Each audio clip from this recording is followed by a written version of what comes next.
Hey there, Snicker Snacks. Welcome back to Vorpal Tales Presents Awesome Adventures. As always, I'm your host. It is the year after Colony 195, SpacelordPJs. We are Vorpal Tales, and we play a wide assortment of games 7 days a week that fall into two categories, Awesome Adventures and Terrifying Tales. Be sure to check the calendar at vorpaltales.com to stay up to date with all of our shows.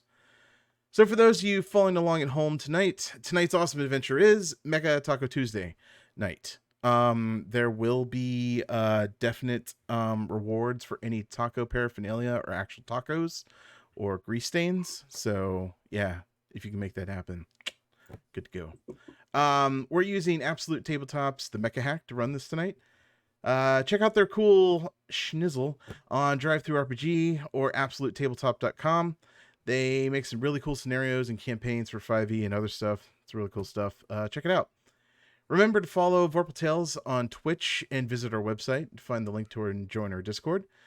We're on most major social media outlets, including YouTube as Vorpal Tales. So remember to follow, subscribe, and hit that bell to get all the updates.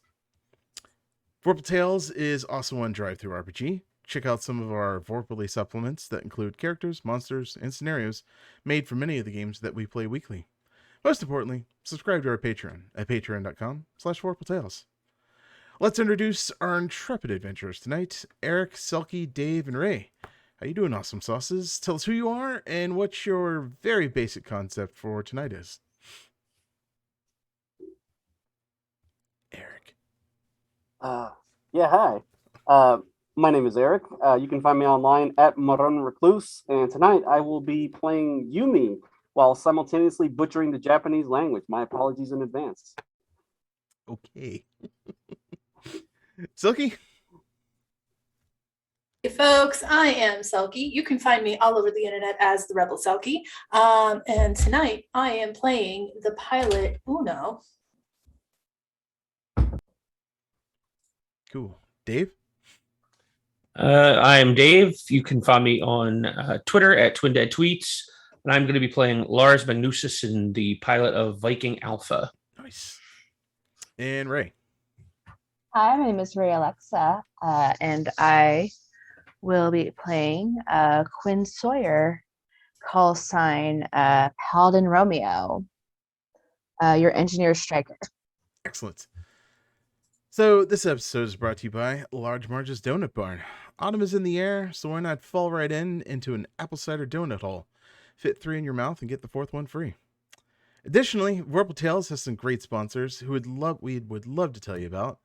First is QUEmpire.com, small company making original dice and products for your favorite RPGs and card games. We are also sponsored by Dungeon Crate. It's the original RPG loot box, delivering tabletop gear like dice, minis, and terrain, plus original adventures to your castle doors each month. Become a member and get your crate today. Use the code VorpalTalesDC, that's all caps, at checkout to get 5% off a new subscription. Next is Hit Point Press, known for their various reference cards, but also for creating the Humblewood and Hecknick campaign settings. And finally is Jim Hammer & Sons, an RPG supplement store that is everything from Decks of Wonder to Decks of Illusion to dice. Visit VorpalTales.com, check on our affiliate link, and anything you purchase, a portion of it will benefit the show. And so with the introduction out of the way, we get to why everyone is here. And from a line of our interview questions, if you were a pizza... Nope, not that one. If you were aware of the interdimensional evil... Nope, not that one.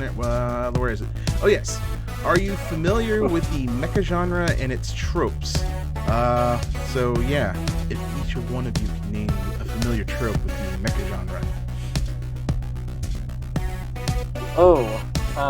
Well, I'm kind of wearing one today, so that sort of answers that question. But yeah. Small children in mechs. That's a very big trope in Mecha, so I'll go with that one. Okay, cool. Anybody else want to go? Sure. Giant fighting metal robots and hero complexes. Hero complexes, good one. Yeah. Usually teenagers reciting Tolstoy. Like nobody should be able to in the middle of the battlefield, talking about honor and glory, and you're like, dude, you're 15, like you should worry about Snicker bars children committing more crimes. Right? Because the adults don't want to. David Ray, you got one you can throw at us? Power of friendship. Power of friendship. That is a good one. Yes. Sometimes friendship with the robot itself that you make out with, and then it transforms into something awesome, I guess. What anime is that? There is a version of Transformers that is in magnet form where little girls would kiss the robots and they transform and be awesome. It's weird. Mm-hmm. Yeah. Yep. I don't know what to say after that. Dave, anything? I'm sorry, I couldn't hear because of the music. Oh, sorry. Yeah. Oh yeah, that is loud. Why is that all the way up there? Any mecha tropes that you want to throw at us? Oh gosh. I mean, there's always like robot jocks from back in the like late 80s, early 90s, and then of course Pacific Rim. Good ones. Robot jocks. I forgot about that one. Yeah. Yeah. An oldie. Yeah, it's an oldie, all right. Nice. Cool. Well, tonight we are actually going to be playing why did you come here, you bastard. Yeah, so tonight we will be playing the Mecha Hack. It's a version of the Black Hack. So it's a very simple sort of dumbed down version of the D20 system. So reading straight from the book here. The Mecha Hack is a tabletop role-playing game of Titanic war machines and their intrepid pilots made with the Black Hack. The Mecha Hack is intended to be fast, fluid, and fun, with a focus on cinematic narrative, gameplay, derivative of the action-oriented mecha and super robot subgenres. All you need to play are these rules, which I have in my hand and we have on file, something to write with, some paper, index cards, and a fistful of dice. You don't even need a fistful, just standard set. So the core mechanic of the Mecha Hack is a D20 based system where you roll under the resolution, and anything that challenges you is resolved by testing the corresponding attribute with a roll of a D20. If you roll under the appropriate attribute, you succeed. If you roll equal to or over the corresponding attribute, you fail. And it's that simple. Yeah. So attributes. You have power, which is your test of strength and attacks. Tests of power include pushing over a crumbling building, firing a beam rifle at an enemy, or maintaining your footing as an enemy charges you. You have mobility. It's tested for speed and avoiding damage. Tests of mobility include dodging fire from an enemy, mortar emplacement, parrying an opponent's beam sword, or moving stealthily through a ruined building. System is tested for sensors and computers. Test of system includes scanning for hostile combatants, detecting a weak point on a foe, or scrambling any enemy communications. And then finally is presence. Presence is tested for a pilot's personal resilience and influence on the battlefield. Tests of presence include intimidating enemies, instilling awe or reverence in allies, or overcoming fear and uncertainty.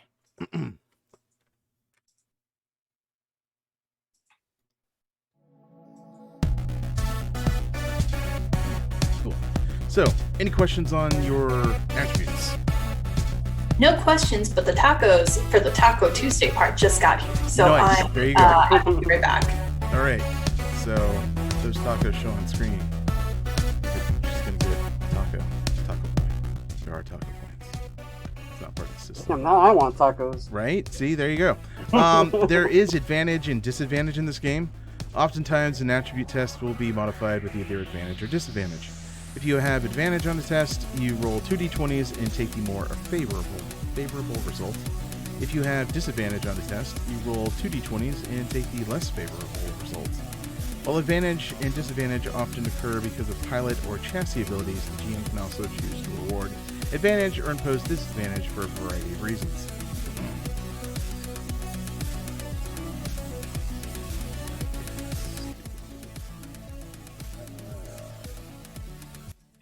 Stay. Don't go mute. There you go. Good boy. Cool. While it's technically possible to have multiple instances of advantage or disadvantage, you can never roll more than 2d20s at one time. When applied to the same roll, however, advantage and disadvantage cancel each other out. Modifying rolls. Though rolling under an attribute is generally all you need to succeed, some tests require additional effort.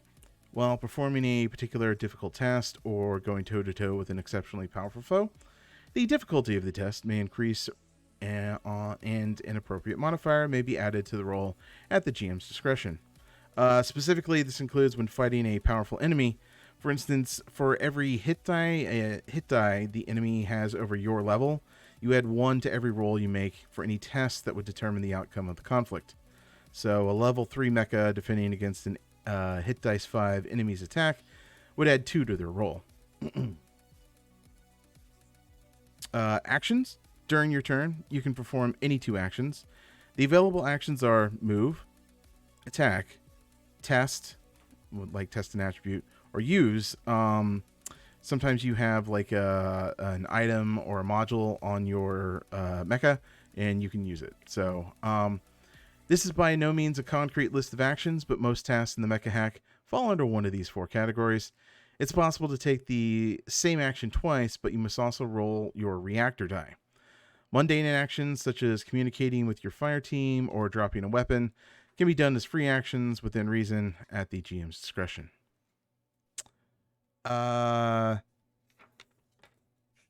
Movement and distance, kind of like a 2d20 game where there's close, there's near, there's far, and there's distance.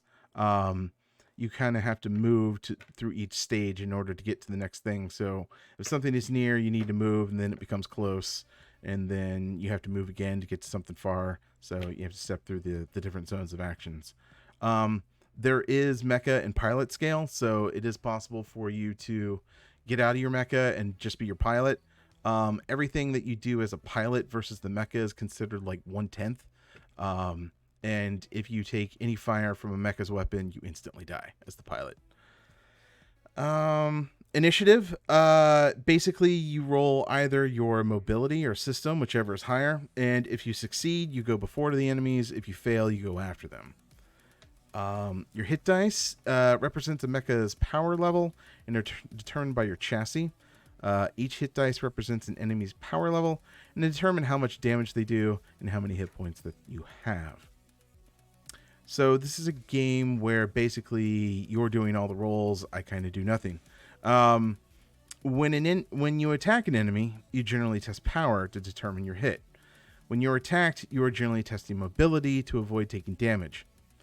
Some mobile attributes or enemy actions or at the GM's discretion may create exceptions to these rules.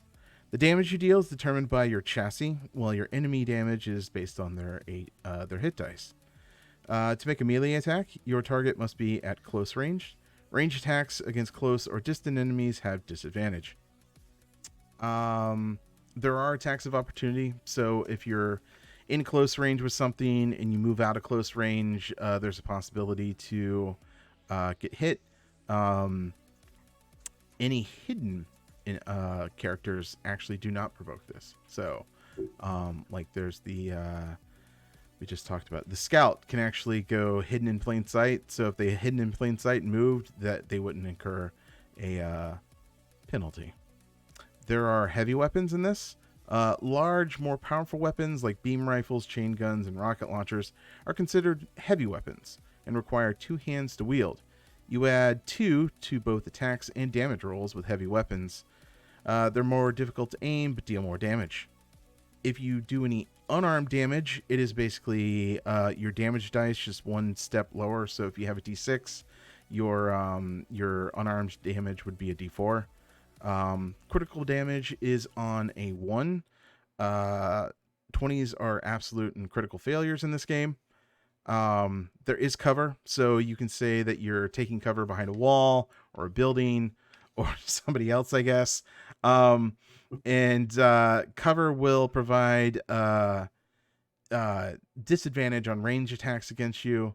So that's a good thing to do. Difficult terrain makes you move slower. And then you can go hidden, so you could just be completely behind something and not be seen. That gives you full cover. And they'd have to like censor you to figure out where you're at, type stuff. Cool. All of your mechas have armor. They basically, with your armor points, you can elect to spend those armor points to reduce the incoming damage. And that recycles anytime that you can do a complete rest. And any long rest is when you're able to basically repair your mech. You also have your reactor die. The reactor is the heart of your mecha, and many abilities rely on its energy. Your mecha chassis has a reactor die type associated with it.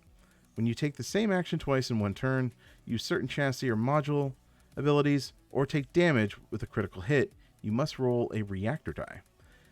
If the roll is a 1 or a 2, your reactor die is downgraded to the next lowest die in the following chain: D20 to D12 to D10 to D8 to D6 to D4. When you roll a 1 or a 2 on a D4 reactor die, your mecha becomes overheated. Your reactor die remains a D4 until you can get a complete rest. Overheated mecha cannot take actions and have a disadvantage in all tests. You skip your next turn to expel the heat, cool off, and lose 1 overheated condition at the start of the following turn. And then finally, disabled mecha. When you reduce to 0 HP, your mecha becomes disabled. A disabled mecha cannot take actions until repaired and automatically fails all tests. Additionally, when you become disabled, you must roll on the disabled mecha table to see what occurs. The effects last until you get a complete and long rest. Disabled mecha effects are like your comm systems go out, your armor's severely damaged, your entire mecha could be destroyed, you lose a limb, stuff like that. So there's resting and repairing. Any questions on any of that I just said? No? Cool. Nope. All right, cool. Resting and repairing. There's a short rest, considered an hour or more, allows you to regain armor points up to your maximum. Roll 1 hit die to regain hit points to your maximum, and upgrade your reactor die by 1 step up to your maximum. This represents refueling, making minor repairs, venting excess heat, etc. A long rest is considered 8 or more hours and allows you to regain hit points up to your maximum and restore your reactor die up to its maximum. This represents making major repairs or modifications to your mecha, sleeping a few hours, and stuff like that. Basically, you gain levels. If you complete a mission or you complete a session, technically you level up. So you can improve your mecha by defeating enemies and overcoming obstacles. For every significant milestone reached, you gain 1 level. When you level up, your maximum hit points increase by rolling your mecha's hit die. It's actually in your chassis section, so you can see how that works. You also roll a d20 on each attribute.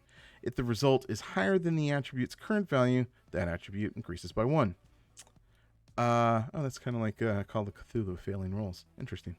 At levels 3, 6, and 9, you also get to choose a new module for your mecha, and the maximum level for a mecha is 10. So cool. All right, so that's the game. That's the game in a nutshell. That's it. That's how it all works. Roll to attack with power. You defend with mobility, and that's the game. So pretty easy. Cool. So everybody has some sort of concept or some sort of idea of what kind of mecha and pilot they want to build, right? Yeah. Okay, cool. So has anybody rolled their abilities yet?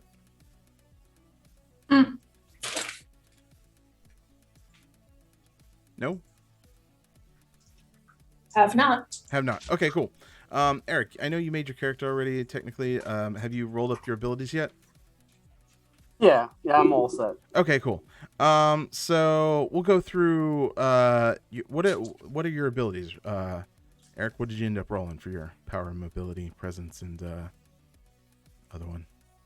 What I initially rolled was 14, 12, 13, 12. So 14 for power, 12 for mobility, 13 for system, and 12 for presence. But that was modified when I made the decision to choose the mercenary as the pilot type, because every pilot type that you choose modifies your stats in a certain way. Yep. And it also grants you like a special ability that will either usually affects your mecha to some extent.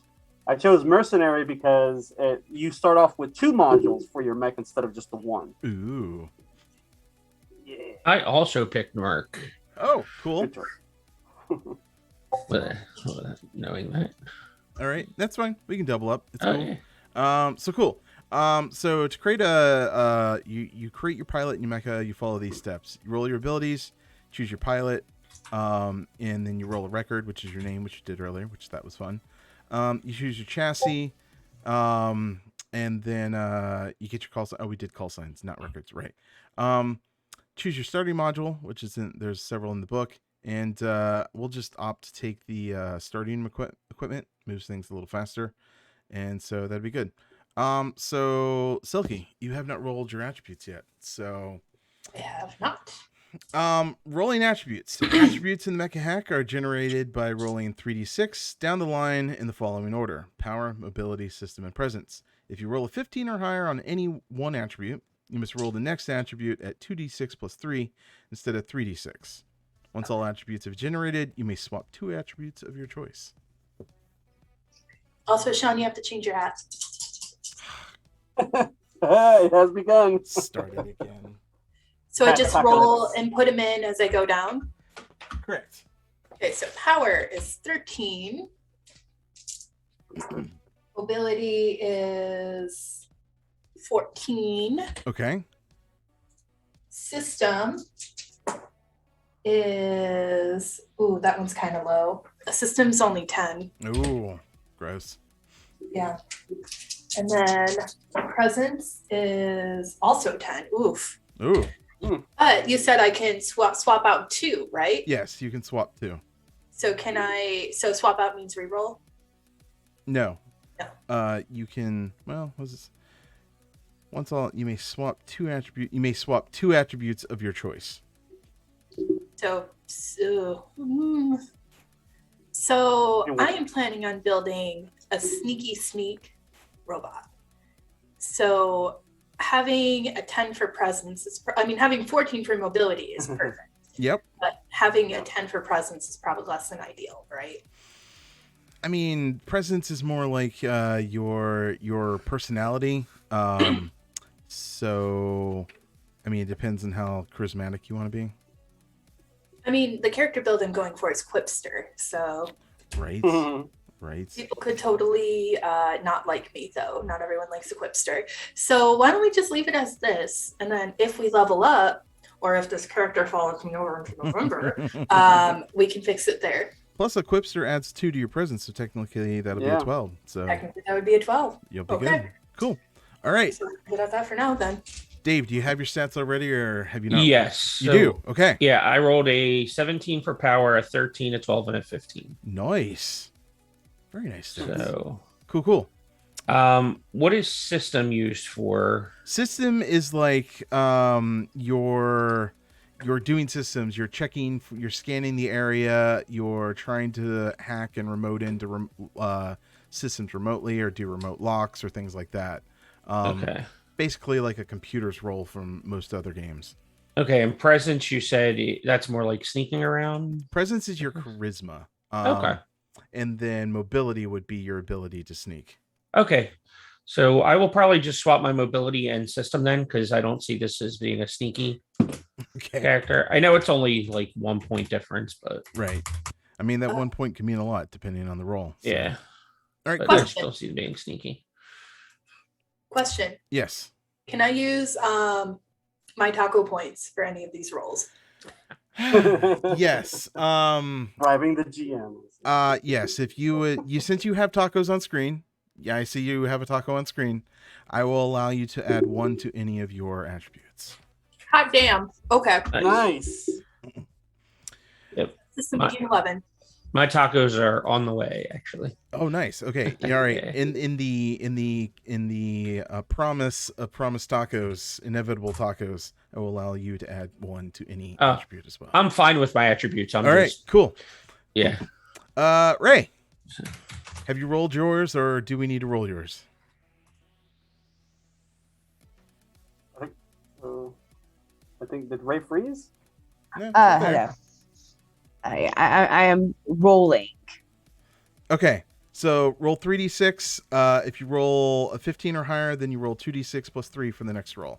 So what's your first roll? 3d6. All right, first roll.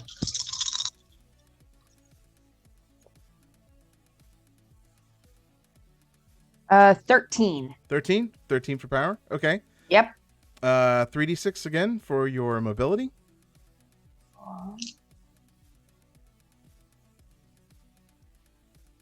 That's not the right. Oh yes, it was the right one. Haha. What'd you get? Oh no, I was checking to see if my chassis did anything with it. My mobility, okay.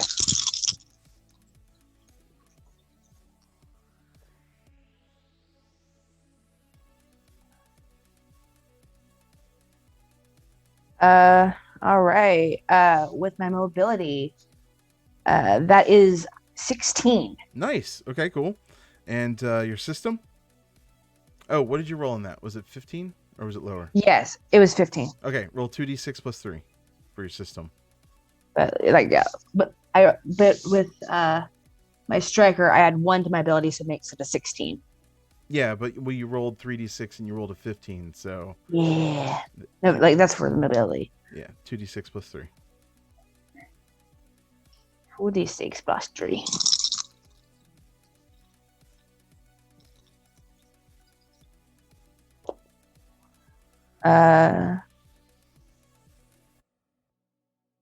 So I rolled I rolled 10. Okay, so 13. 13. And then this is systems, so engineer. That's a 15. Okay, cool. All right. But you technically didn't roll a 15, so you roll 3d6 for your last one, for your presence. All right. Roll for how much? 3d6. 3d6. All right. Cool.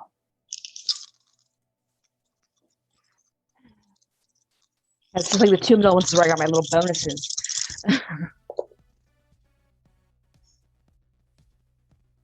Okay. That's a 17. Okay, nice. Very nice. Yeah. I'm holding. These are the right 3d6 to have out. Excellent. There you go. All right, cool. So the next thing that gets chosen is your pilot. So like you said, you're a quipster. Quipster's kind of the funny guy.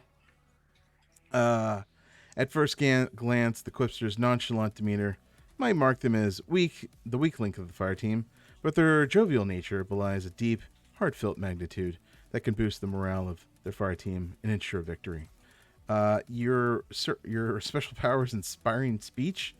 You can use an action, choose a close or near mecha. They can choose to gain advantage on a single test made before the start of your next turn, which is kind of cool. The other two guys, Merc's in the other book, I think. Yeah, Merc's in the Mecha Hack mission manual. Yes. All right, Merc. Mercs are freelance pilots. The soldiers of fortune may lack the conviction and loyalty of other mecha pilots, but are no less handy in a fight. Concerned primarily with their next payday, Mercs fight for the highest bidder, and they do it well. Yeah, and that gives you 1 additional module. Very cool. Cool. And, Ray, what did you choose for yours, for your pilot? I chose a striker. No, that's your mecha. What's your pilot? An engineer. Engineer, that's right. Cool. All right, engineer. Engineer is... Engineers are top-notch mechanics and mecha medics. They keep their fire team up and fighting at peak efficiency. Your special ability is Quick Fix. Use an action to reduce your AP, your armor points by 1 to restore 2 HP to a close mecha. Very cool. All right, cool. And now we get to the actual meat of it. What mecha did you choose? Eric, you said you were a brawler. Yeah, I chose the brawler chassis. Okay, very cool. Silky, I think you said you were going with the scout. Yep. Dave, what did you end up choosing? Was it striker? No, I picked the Colossus from You the picked the Colossus. Okay. mission manual. It was torn between the Colossus or the Titan, so I decided to go with the Colossus. I'm proud of you for choosing the Colossus. Yeah, the picture of this thing just kind of like takes up the whole page. It's so great. Yeah, very cool. I like it. I dig it. And Ray, what did you end up picking? I chose the striker. You got the striker. Okay, cool. All right, cool. Very cool. All very well balanced. I dig it. And so, the last thing for your characters is the modules. And so at your first level, you get to choose any one module out of the book. The main book has modules starting on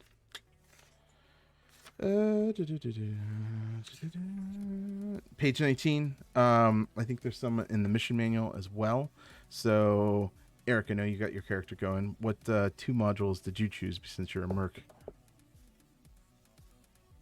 I chose the precog system. Okay. And I chose to upgrade my reactor die by 1 by choosing the super reactor module. Okay. Cool. All right. And Dave, did you pick your 2 modules? Yes, I went with the energy modulator, which ups my damage die by 1 type. Oh, neat. And the Lodium alloy, which gives me +2 armor points. Oh, nice. Okay, so you're never going to die. Awesome. Cool. Silky, did you look through the modules and see what you might take? Sure didn't, but I'm going there right now. All Page right. 81, correct? Page 19 in the main book, and if you want to look in the other book, I guess I could look at the table of contents. Where is that? Modules are on page 81 in the other book. You are correct, yes. Ray, did you have a chance to check at the modules yet? I'm looking right now. Okay. So for those of you who are also at home who are, the big fans of the fighty metal robots, as I am, giant fighty metal robots, of course, there's a big significant difference there. Yes. I am going for a build quite similar to that of Duo Maxwell from the 1995 cult classic hit Gundam Wing. So I am trying to find things out of these beautiful modules that will get me the closest to this brilliant, vaguely thinly veiled homoerotic mecha system. Okay, cool. Yeah, if you guys just want to take the starting equipment for your mechs, that'll make things go a little bit faster. And finally, you have to choose your call sign, which we rolled for as we were cutting camps and everything before. So, Dave, what is your call sign? Viking Alpha. I dig it. Ray, what did you finally land on? Paladin Romeo. All right. Eric, what did you end up with? Unicorn Edge. Unicorn Edge. Very nice.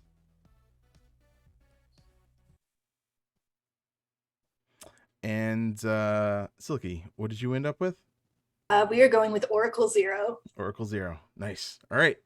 Cool. While you put the final touches on your character sheets, I'm going to update the names here on the doohickey, and then we will get rolling.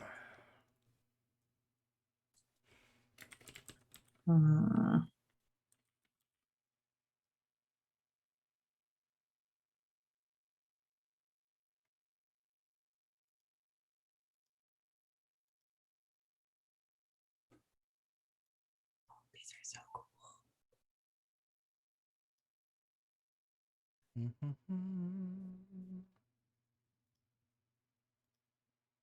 I think I'm gonna go with. Let's see. Let's go with. I'm gonna take the.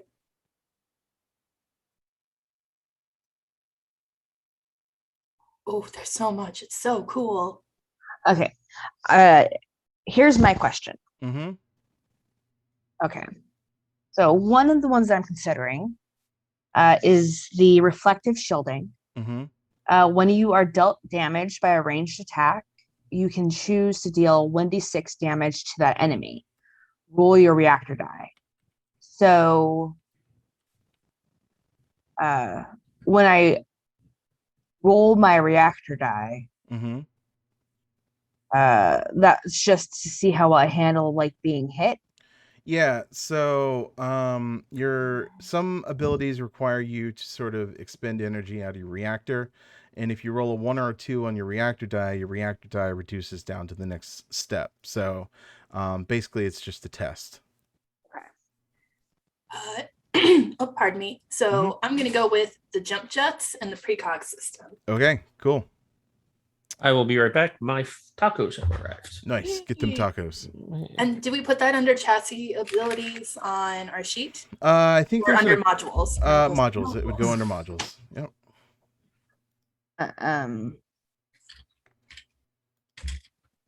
I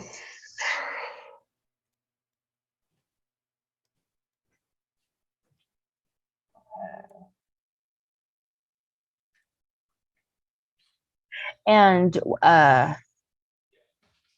when we test the ability, we're wanting to roll under that amount. Yeah. Anytime you have to test anything, you're rolling under it. Okay. If you roll on it or over it, that's a failure. And if you roll a 20, that's a critical failure. So okay. So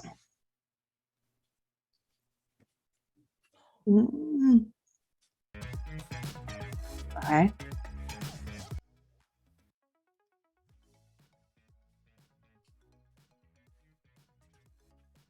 Okay, that could work. all right. All right. So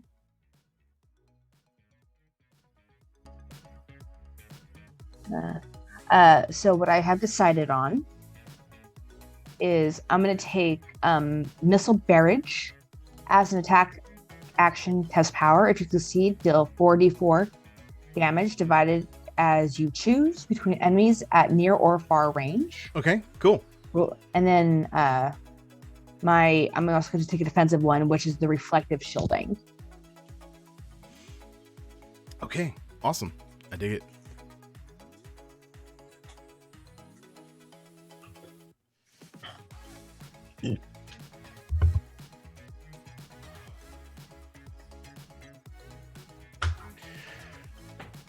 So hit points. Are we rolling at first level? Yeah, roll it. No, take the max plus whatever it says. Okay. Hate for anybody to roll a 1.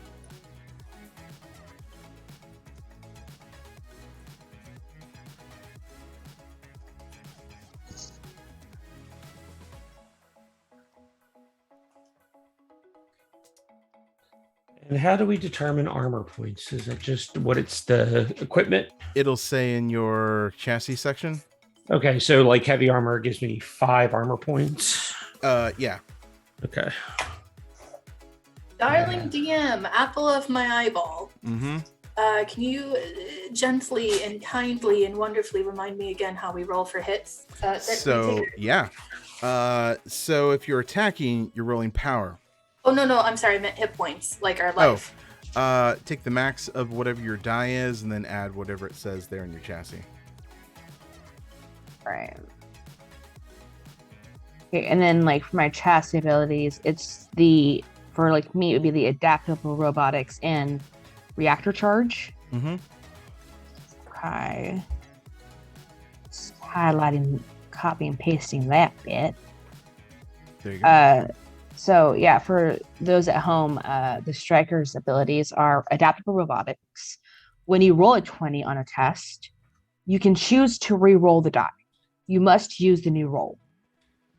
and then reactor charge. As a use action, choose to a close mecha. Their reactor die improves by 1 step, up to their maximum. Roll your reactor die. So like I could like keep, so if somebody, rolls their, reactor die and like they fail it and they're like say down to like a D4, I can get them up to a D6 at the very least. Yes. Cool.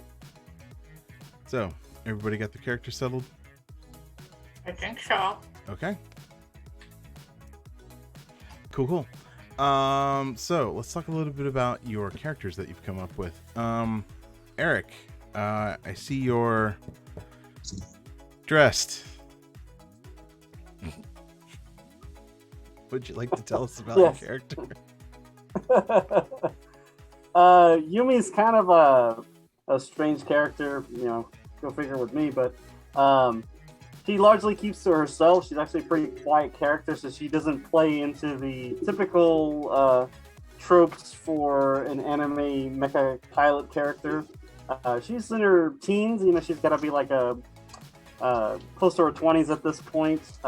She doesn't like wear a lot of revealing clothing, so she's all bundled up usually, and she's always listening to an old cassette tape of some sort. So she always has like earbuds in her ears, and she always jamming out to music, and she is constantly smiling and just sugary sweet to no end. But besides that, she doesn't really have too much interaction with people. Like she doesn't have friends or anything like that, and she just kind of comes and goes. And she's really good, a pretty damn good mecha pilot for whatever reason. Nice. All right, cool. Dave, did you come up with a character concept?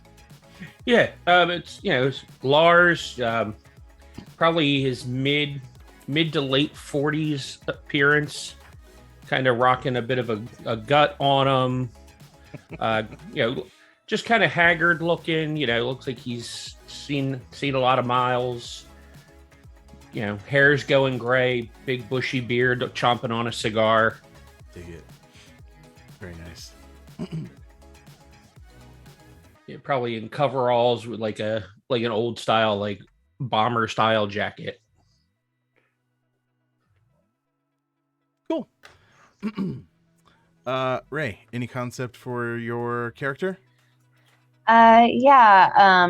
So my character is named Quinn Sawyer, and Quinn's family is filled with famous mech pilots. Like their family has been like written in the history of like mech fighting, and that has come with a lot of expectations, none of which they really care to fill. They're proud to be part of the family. They love their family, but they also know that they don't want to live up to that legacy. They want to be involved with mechs, but they're much more interested in building them and like how the mechs actually work than living up to being like a major fighter like their entire family has been. Quinn is about, I would say, they're about 18. And they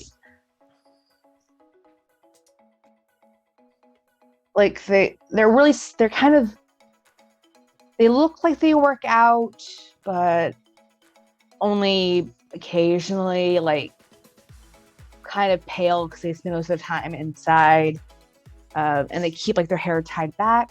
They tend to really just keep to themselves mostly. And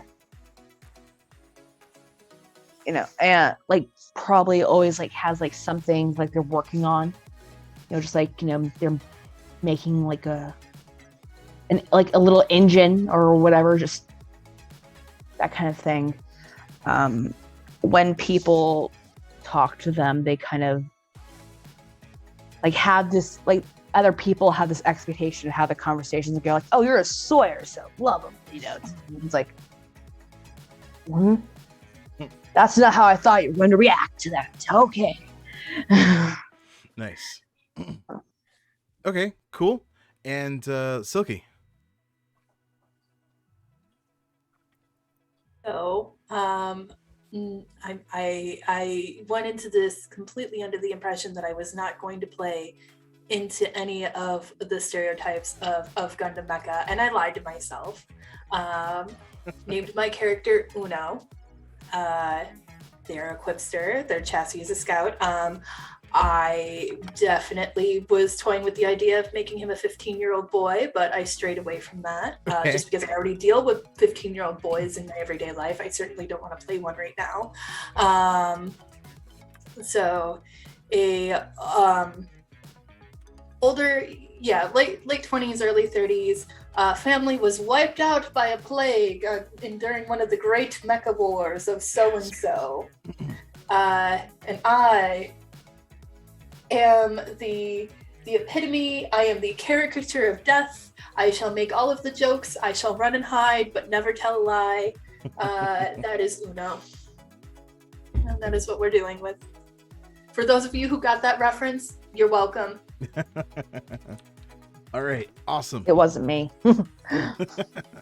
Cool. So, to set the stage for what your characters are involved in, mankind has spread out amongst their solar system and unified. Like, Earth's kind of a shithole, but most of the powers that be live on Mars or the outer Jupiter colonies and beyond. Earth and Mars are in a struggle for superiority, and both are struggling against the unionized colonies who make their own decisions and want to make their own decisions and destinies and not be sort of like ruled by Earth and Mars's conglomerates. Everything's sort of unified under something called the United Soul Alliance, and the tensions are further escalated by United Pirate Force preying on Earth and Mars entities, and they seem to have the support of the colonies because they disrupt a lot of the Earth and Mars consortiums out in deep space. The only thing that's really cool and happening in the solar system right now is they are constructing what is called the Tannhauser Gate, which a probe was sent out a very long time ago and has reached a habitable planet on the opposite side. So they're building one gate on the one side, and a bunch of robot constructions are building the opposite gate on the other side. As far as you know, there's only been like one or two tests where the gate's actually been opened. But right now they're kind of building the final instruments and the final setting to open it for full time so that they can transport and mankind can reach beyond their local solar system. And also, like there's mining on the asteroids and stuff, but there's a whole other planets out there that they could possibly mine and get resources from and expand to and have, people out there. You as the players are part of what is called the Vorpal Squad, and you're operating off the mecha cruiser called the Cheshire. You have an AI that kind of runs the ship called the Queen. During just normal times, it's usually called the White Queen, and that's what it refers to itself as. And during combat operations, she switches into a mode and calls herself the Red Queen. Other than that, you're kind of free to do what you are. You're kind of your own unit within the loose military structure of mercenaries and sort of local police and militia groups that keep the solar system in check and not falling into absolute wars. So your current task is actually to do several patrols around the Tannhauser Gate itself as the final construction is coming to completion. So you're out in your mechs, out in deep space, beyond Pluto. Yeah, you're just tooling around. You can just see this big ring of metal hanging out in space, just waiting to be opened and have a massive portal that opens up into another galaxy far across the stars. What are you doing?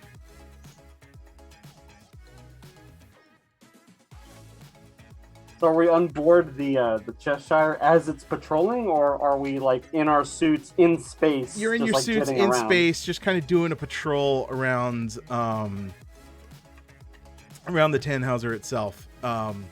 Your mecha cruiser, where you refuel and come back to after operations, is hanging out in the distance, just kind of sitting there, waiting for you to come back from your assigned patrols. Is there This anything is around very- the Tannhauser Gate? Like, is there construction materials or? There's a lot of like secondary debris and a lot of like smaller stations and things that are manned by robots, sort of worker mechs and things like that. Just if you could just imagine a massive construction site out in space, it's kind of what it looks like. Kind of in that final stages, like they're about to lay the final sidewalk concrete and, like, you know, put in the sod before everything gets turned on. So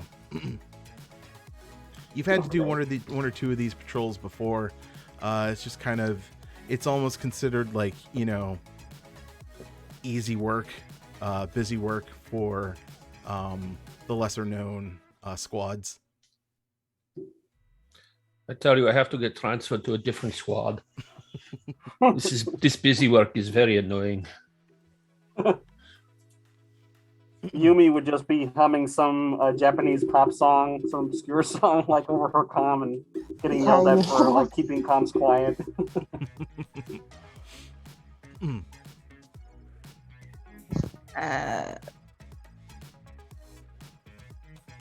Maybe we'll see some action today, yeah? Listen. Come on, I'm actually kind of enjoying the little vacation over here, Viking. Yeah. Yeah, It's so boring. Viking.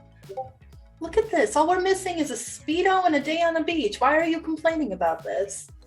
It's boring. I want action. Well, if you We want get to- paid, Viking, we get paid the same. True, And- this is true. And if I'm getting paid to relax on the beach, I can handle that. If you want a little bit of action, I'll race you back to the Queen. How do you feel about that? You'll win that, you know it. Oh, come on! I don't always win. Sometimes I break a leg. Sometimes I throw a pitch. And Come on, what, race me. like, I won't even go dark. I promise. what? And like, what if Oracle gives you a head start? I wouldn't go that far. Don't be offering things I am not offering. I'm not saying a large head start. I'm saying like we count to 5 and Well, when patrol is done, we can race. Fine, We that's can fine. race back. Y'all take all the fun out of it. All right. Everybody give me a systems check, as you're just scanning around, not expecting anything to happen. Systems 13. I rolled an 11. Okay, that succeeds. I also rolled an 11. Does that succeed for you? It is exactly my system. That does not succeed. If Oh. you hit it, if you nail it, it's a failure. meets it does not beat it. Yes. I got a 6. Got a 6? Okay, cool. An 8. You got an 8. All right. Uno is the only one that doesn't notice that your sensors pick up something that's basically telling you like some worker drones are not on schedule, and they're in the wrong place. Like you have like a log of where certain drones should be, and the computer is reporting that there's a set of drones in an area that they should not be. It's all the shit talking she's doing completely threw her off her vibe. Oracle, since you want to race, why don't you go check out the drones? Viking, it looks like you might get your action after all. Yes. Uh, Yeah. All right, I'm on it. Roger, Roger. Can I make my way Uh, over to where those worker Jones are digging around? Okay. And Viking will follow, but probably a little bit slower just because Viking's slower. Viking slower. Got it. Paladin will follow Oracle closer. You said your other one was Unicorn. Unicorn Edge. Unicorn, you coming? Oh yeah, she responds in Japanese, so like you get the little subtitles, like "on my way." And I also feel like Okay. and I also think at this point, like, while we may not understand, what that means necessarily in Japanese, we understand when she says that she's coming. Yeah, you always get a Yep. translation on your screen. If you're in your mech, you will always get a translation of what they're saying. Unless you She sidles actually up, speak Japanese, yeah. What were Yeah, you saying there? Yumi's mech sidles up to Quinn's, and she asks for her autograph, for their autograph. So she's like, "Sign onengaimasu." Like, can I please have your autograph? Tell you what, the first time I actually do something where it's my own talent, you'll be the first one to get my autograph. Ah, arigato. So you all sort of saddle up next to the Tannhauser. It's huge. Like, just, I mean, if you could think like space gates, this is what it is. It's expected to move just huge capital craft through here to the other side of the galaxy. And you're at a small portion, and you can see there's these labor bots. There's like these heavy, bulky bots with like arms and welding materials and stuff on them, and they're trying to work through their systems and everything. And there's 4 of them kind of milling about all around the same space, which is kind of odd because usually worker bots have their own section that they take care of. And it's very odd for 4 of them to be together in the exact same spot.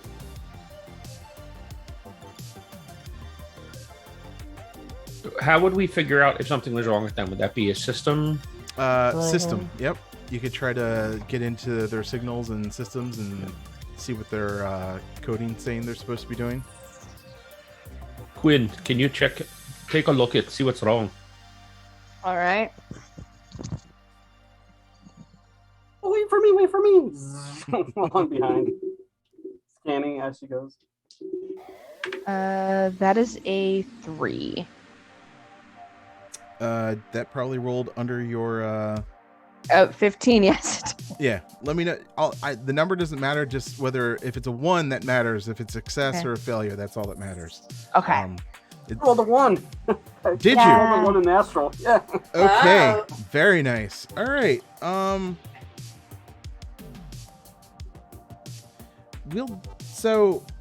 Sawyer, you run a systems check and you run some diagnostics on them, and you realize that their orders are definitely not what they should be, and more so their like exact orders seem to be redacted, as if you can't see what they've been told to do, which is highly unusual because worker schedules should definitely be located and known in their logs. So that's weird. Yumi, you detect the same thing, but you also get that there's an extra signal in the far distance that almost seems to be feeding lines of code and orders to these 4 labor bots. She sends that information to the rest of the group and just starts heading in that direction, actually. Like, okay, these 4 are taking directions from somewhere else. I'm going to go investigate, where it's coming from. Okay. You get a directional signal and you kind of pinpoint it with your systems and you turn that way and you go. What do the rest of you do? Go ahead. Yeah. Quinn gives that information to Viking and Oracle, and is flying over with Yumi. Is there a possible way at this distance to disrupt the signal? It would take a really good systems check, but you could do it possibly. I would say, like, would I know that? Sorry, what did you ask, Ray? What would your character know? If about what Selkie asked. I mean, Yeah, again, if you guys rolled a really good I got a 1. Really? Did you? Yes. Nice. You get a 1. And you're like, holy shit, you like get into them, you get into their systems, but that immediately triggers something. And you realize that like you get cut out, you see skulls on your screen, you get targeting information on your mech, but you realize that you're about to get attacked, so that allows you to get the jump on them.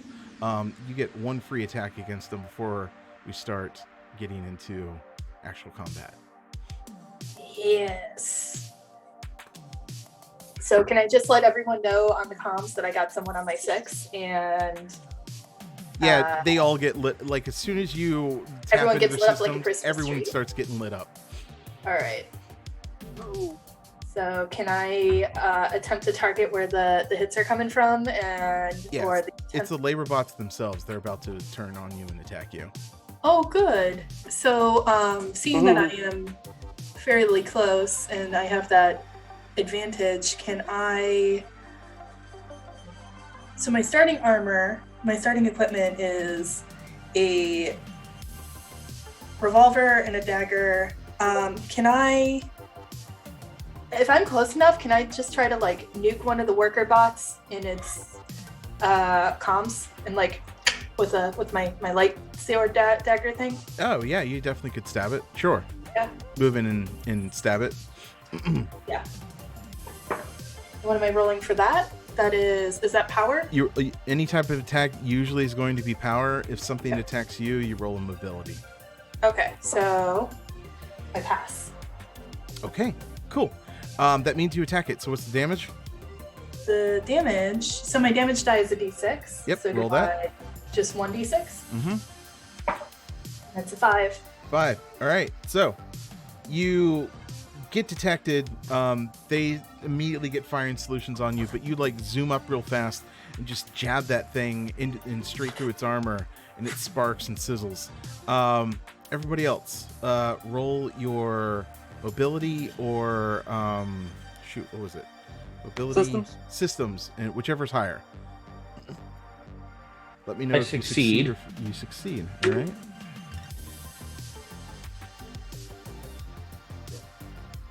You said our systems are our mobility. Yeah, whichever's higher. I failed. I missed it by 2. I succeed. All right. And Silky, did you succeed or fail?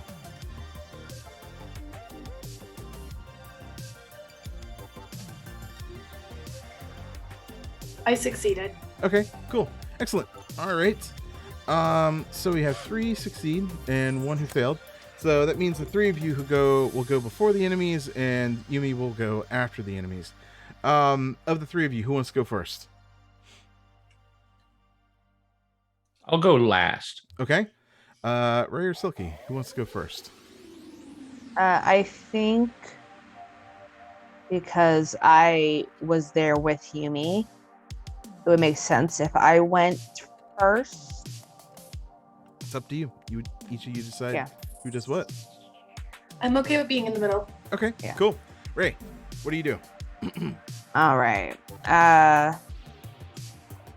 So,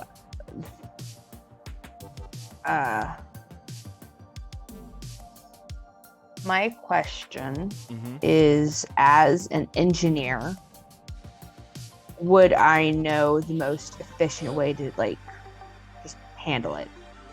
Handle what? The the worker robots staging a revolution. You get the sense that somebody else is programmed and told these things to do something that they shouldn't be doing. So do you want to attack them? Do you want to try to like shut one down? What do you want to do? I want to. Yeah, I'm going to. In my ideal setting, I'm going to destroy them, but not like completely damage them. Okay.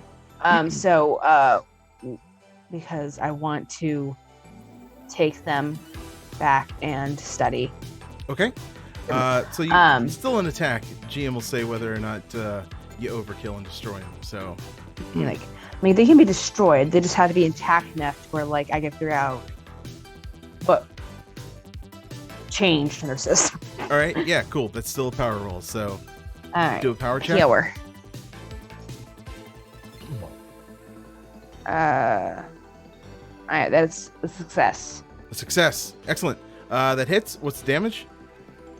And that's. And were you attacking the one that Uno attacked, or are you attacking one of the fresh ones? I'm gonna take a fresh one. You know, Okay. there's 4 of them, so Yeah. more of them that are damaged, What's the damage? the better. Damage die. Which Ray can find a D8.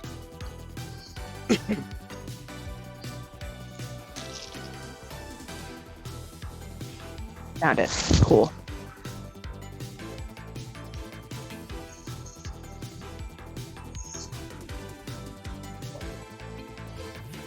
Four. 4. All right. Cool. Were you shooting at it or were you stabbing it? I was stabbing. Just like Uno, you zip up and you stab it. Sort of cleave off some armor, sparks, sputters. The insides are exposed. You did some good damage. Uno, what'd you do? Cool. I'm unlike our good friend Quinn here, I have no problems trying to just blow these fucking things up and figured we can deal with the aftermath Okay. afterwards. So I'm gonna go ahead, is the one I hit still moving and functional? Yeah. Yeah, Not so well, but still functional. Alright, I'm gonna try to like pop its circuit board like a pimple. Okay. I'm gonna stab it again. And that is power, so that's a pass. Cool. That's a d6. And that is, not so good. I only did 1 damage on Only that. did 1 damage. All right. You stab at it, and your knife just glints off of it, off of its armor, and you can actually tell like this thing is thick. Like when the first time that you stabbed it, it took a little extra oomph to get your dagger to go through. So. Is that unusual for worker bots? Would I know that? Yeah, these are labor bots. They're a little more rugged than most sort of labor robots. They're for like deep space, so like they can take an extra hit or two. Okay, so this is not unusual. Yep. Cool. That's up to you, Lars. What do you do? So quick question. What are they at close range to me or further? They are not. They are. Yes, they are at close range. All right, so then I'll use my greatsword. Okay. So I will attack. From what I read, I can take the same action twice in a round, but I have to roll your reactor. die. Mm-hmm. All right, so then I will swing. They're both the damaged ones are still there. Yes. All right, then I'll swing once at each of them. Okay. All right. So success and success. Okay. Roll your reactor die. What happens? I rolled a 3. All right. So you're good. As long as you don't roll a 1 or a 2, your reactor stays the same. Okay. You can tell as you're swinging and hitting, like you're overpowering your reactor, and you feel it heat up just a little bit, but not enough to cause a problem. So I did 9 damage to the first one. Okay.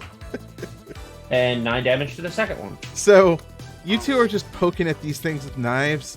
Lars comes in, just this hulking mass of metal mechage, and just swings one way with the greatsword and just explodes that thing, swings the other way with his blazing greatsword, and the two that you were just pecking at are just gone. They're obliterated into oblivion, into little bits and pieces of metal.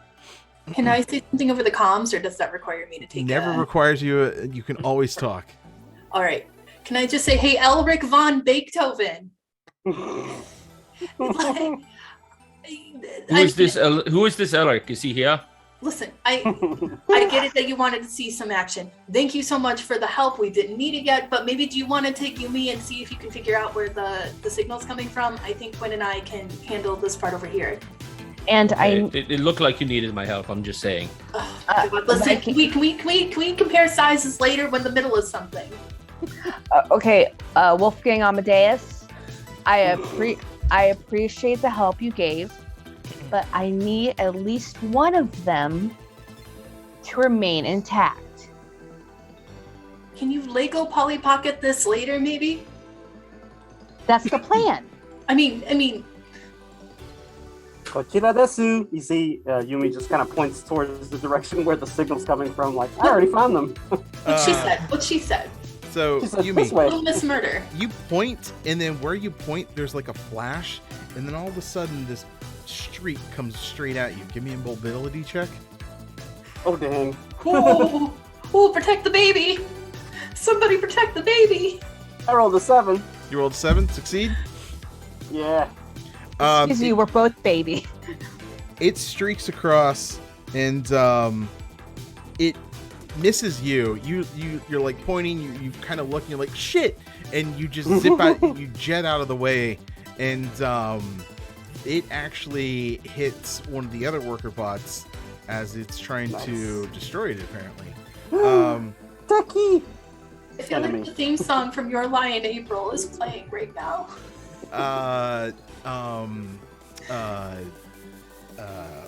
Names. Uno and Sawyer, give me mobility checks. Mm-hmm.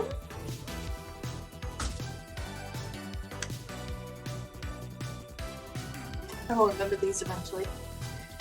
Yep, that's a pass. That's barely a pass, but that's a pass. Okay. Yeah. Ray, pass. Mobility? Yeah. Yes. All right. The labor bots kind of reach out with these welding beams and try to strike at you, but you both zip out of the way and you're fine. It is now Yumi's turn. Okay. How many more labor bots are there? There's 2, and then there's something out in the distance shooting at you. I'll take care of the immediate threat, and I'll use my ability to, if they're nearby, I have something called Charging Strike. Okay. Where I basically, as I get 2 actions, so I can use a move action to get within near range and make an immediate attack. Okay. And then I can take my second action and attack again if I want to. Okay, sounds good. Are you you're trying to Cool. strike the one in the distance or one of the labor bots? No, I'm gonna take care of the labor bots for right now. I'm just gonna try to finish them both off. So Okay. you see, she like charges in, and like the heat axe or whatever, the heat blade that she has, just kind of whips out and just kind of cuts across. I'm gonna roll for that one. I got a 1, so that's a critical hit. Critical hit, double damage. Are you Yeah. attacking the one that was already damaged or the one that wasn't? I'm gonna hit the one that wasn't damaged. Okay. What's your damage?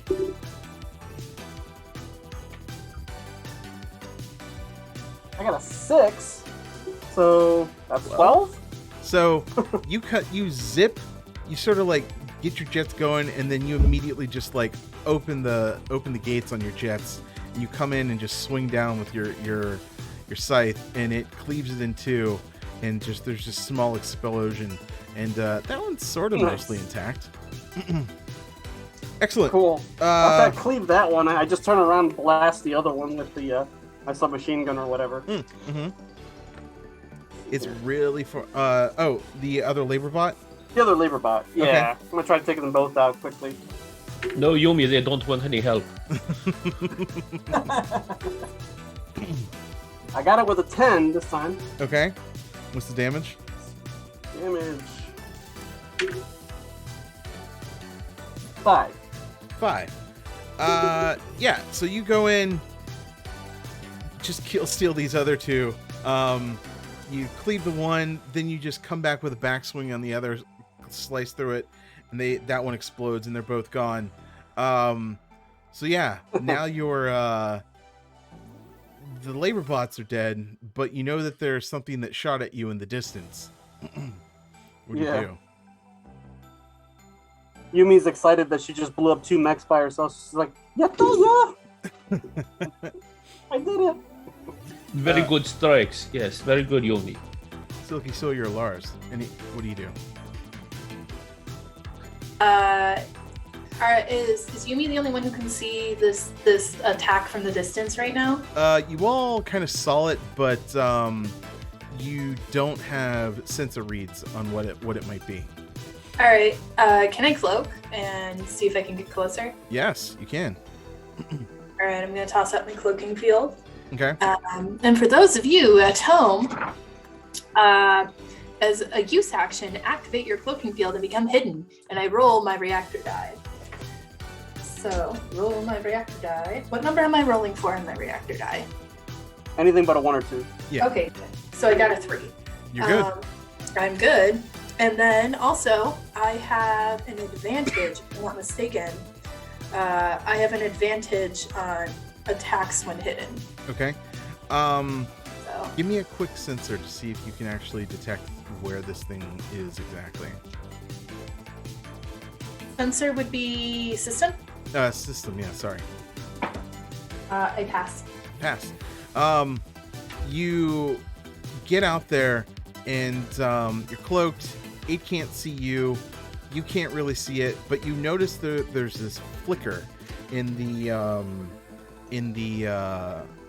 on the blackness of space, and you're like, that dude has a cloaking field as well.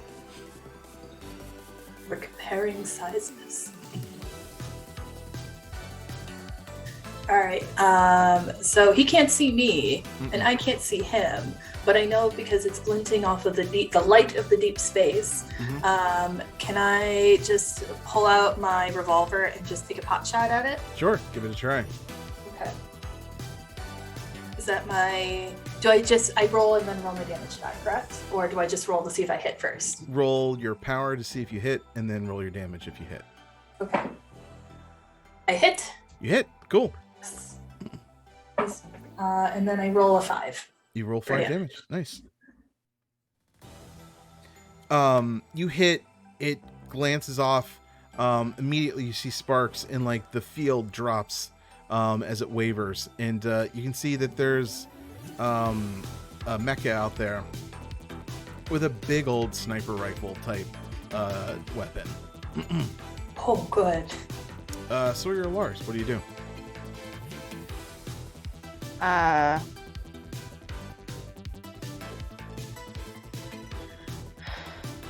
So, were there any more of these All the labor bots? are dead. Oh man. I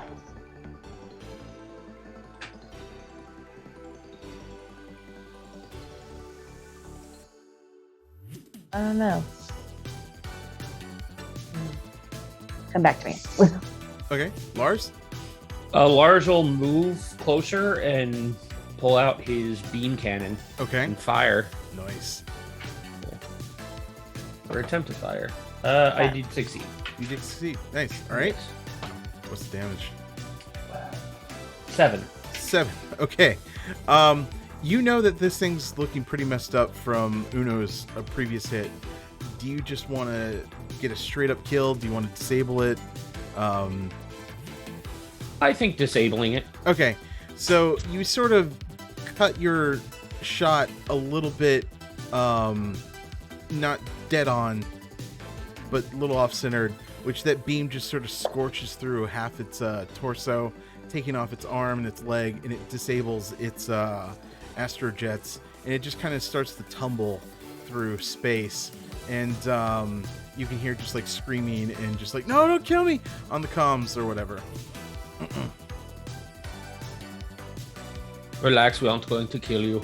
That was actually my next question: is if we could tell if this was a droid or if it was a human pilot. There's somebody actually in there. And I'll start moving out towards it. okay. And we'll see what happens after we take a quick 10-minute break. 5, Nice. 10. We'll see. We'll see when we get back. Anyway, we'll be back. Bye.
All right, cool.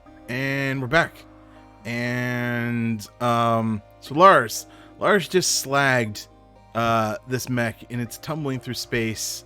And you just hear a pleading over the comms not to kill them. You're kind of all free to do what you want. You're out of combat. What do you do? Can I eject myself from Oracle 0 and make my way over to the other mech? Yeah, you could if you wanted to. Do I have any weapons, like, as a person? Yeah, we'll say you always have like a pistol and like a combat knife or something. You're always armed. Space pistol. Okay, so I'm gonna pull my pistol in my super cool spacesuit. I'm gonna make my way over to the disabled mech, and I'm assuming I still have connection to comms, and I'm just gonna say, if somebody get my 6, if whoever's in here tries to pull the fucky wucky, I need you to blow them out of this Fucky wucky. universe. Okay. Got it. Yeah, But Viking making Alpha was going to head over, and I'm staying in the mech, but I was going to just grab this tumbling mech and drag it back to the ship. Yeah, you can like hook onto it. Uno can have their mech autopiloted back, so you could be interrogating them en route. So yeah, Yumi and Sawyer, anything that you're doing in particular? I'm going to give Uno cover Uno 6 and shoot them to Okay, Yumi. I see them going over to the downed mech to try to retrieve him, and Yumi feels like a pang of concern, so she says something to the effect of Kiwatsukero, be careful. Okay. And stands guard. She basically starts scanning the area because she suspects that this isn't the only mech that's out here. So you've got like Lars's massive mech sort of looming over everything and dragging it back to the carrier. You two are sort of escorting, and then Uno, you're basically at the mech door, the pilot's door. What do you do? I'm assuming I can't pry it open from the outside because that would be an OSHA violation. So can I just hit the door with the butt of my gun and be like, Avon calling? Yeah, and they're like, you're not gonna kill me, right? I might shoot you in the foot. But not kill me, right? Would shooting you in the foot kill you? I don't know. Would it? Oh, just open the door. And there's the hiss and like that puff of atmosphere, and there's just normal dude in a mech suit, sort of quivering there. I've got the gun, and it's like, how do I want to word this? I don't know how I want to word this, but it will be to the equivalent of, what the fuck? What are you doing here? Why are you shooting at us? And also, why are you messing with the fighty worker bots over there? Every bot is a fighty bot in this universe, evidently. But you have a big set of balls to take 4 of us on when it's just one of you, my friend. Well, because the corporations, man, are going to take over and exploit another universe. And the universe and just capitalism everywhere, man. We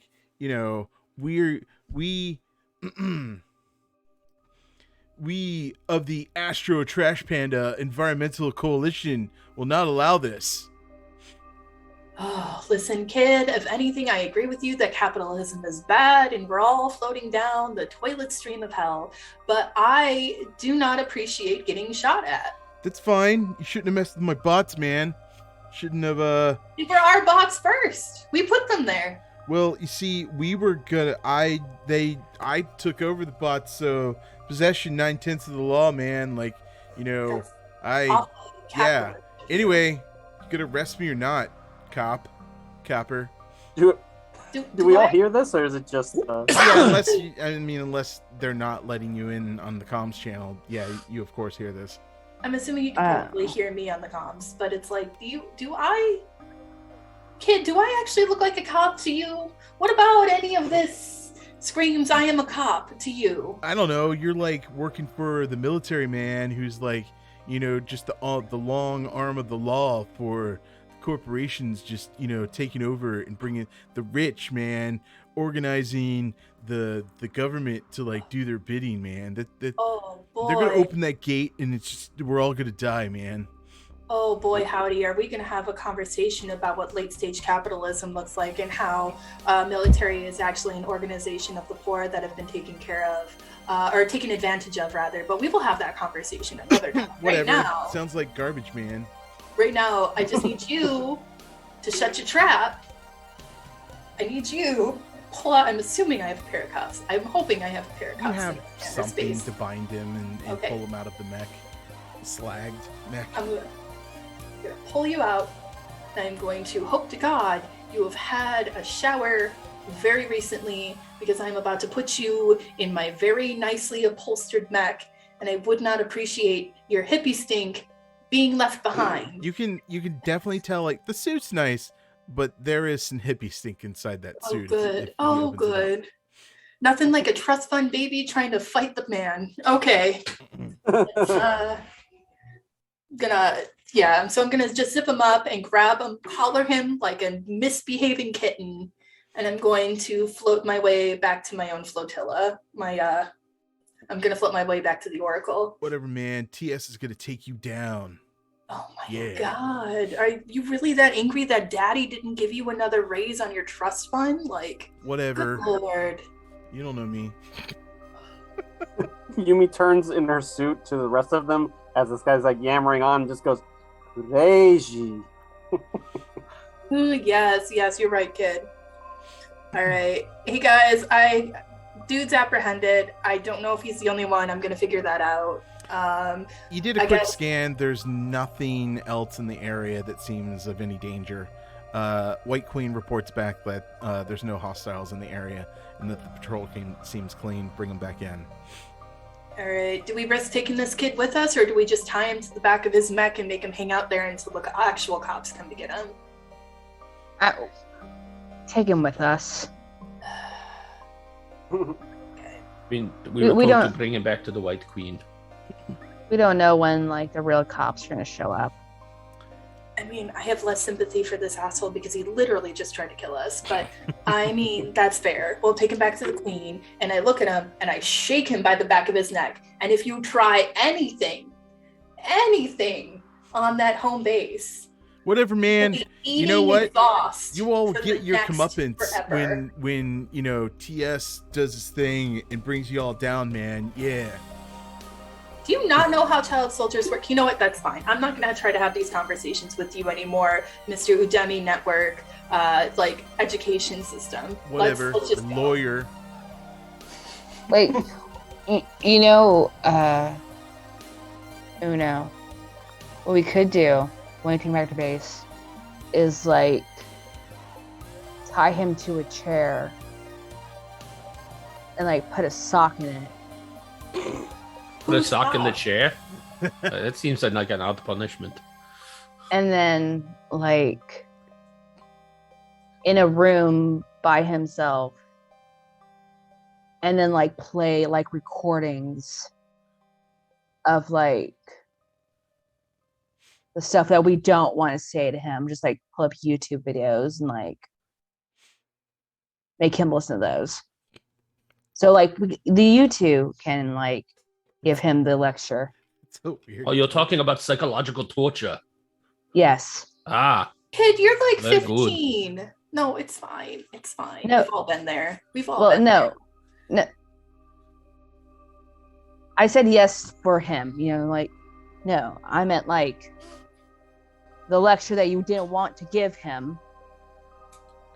Pull up on a YouTube, have that explained to him so we can just go about our day.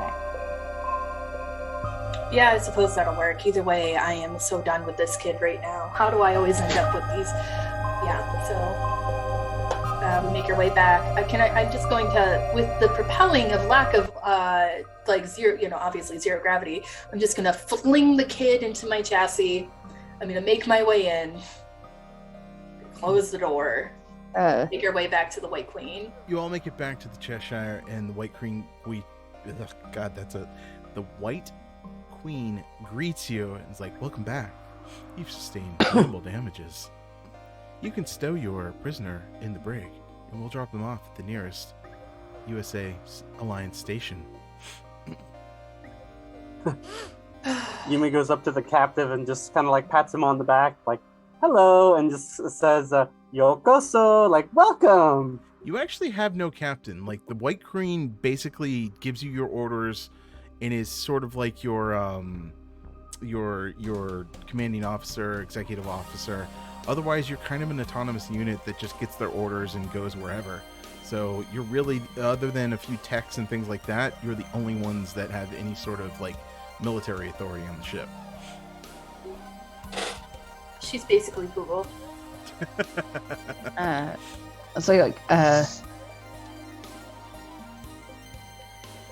Quinn is going to go up to Yumi, like, do you realize Uno basically said that she's stuck with us? She was she kind of smiles and like blinks a little bit. Yeah. She was lumping us up. She was lumping us with that fool. All right, little man, time for the brig.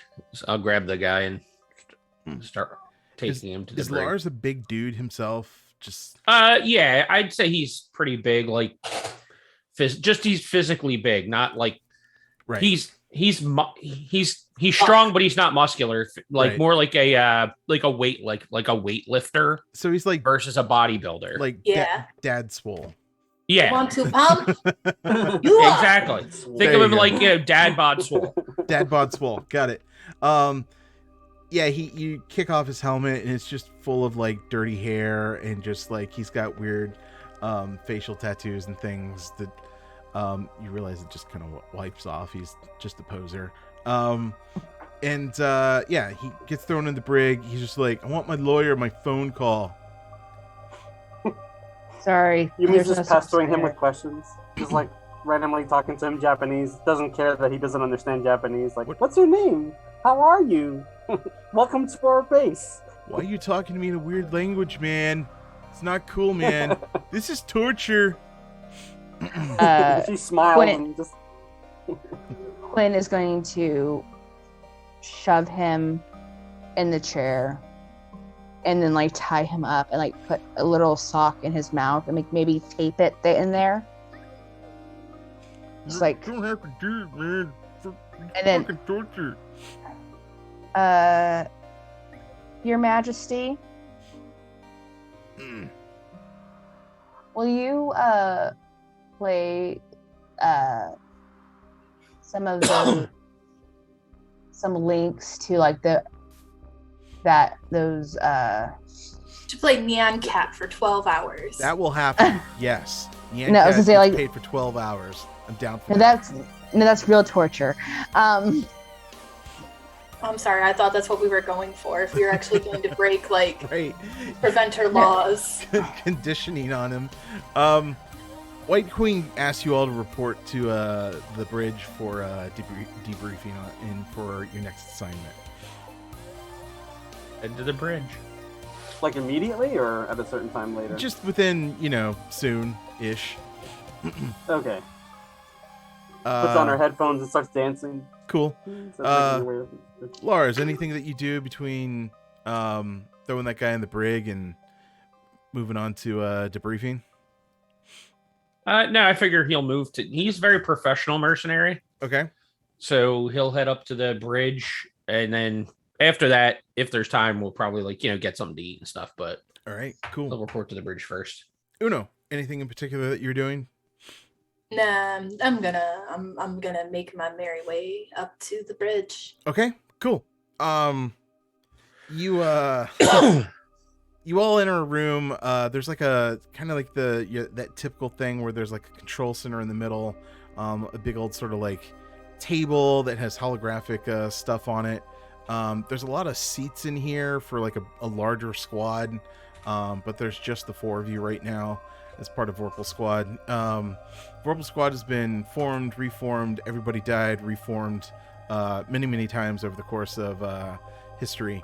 And you're kind of the latest incarnation. You've done a few patrols and things like that, but it's been you 4 up until now. So you're kind of all asked to give a report to what happened in, basic. Seems that they were tampering with the Tannhauser. It'll be investigated by techs and everything. And then White Queen says that she's got a new assignment for you. That you're moving off of patrol duty on the Tannhauser, and you're flying to orbit Titan, where you're being assigned to investigate an old fortress that still has been turned into like a mercantile trade port, and the old sewer system needs investigating, and you're to patrol sewer sector 0451 and ensure that the security of the power generators and in turn the citizens of the port town are all secured, and that they're in no danger.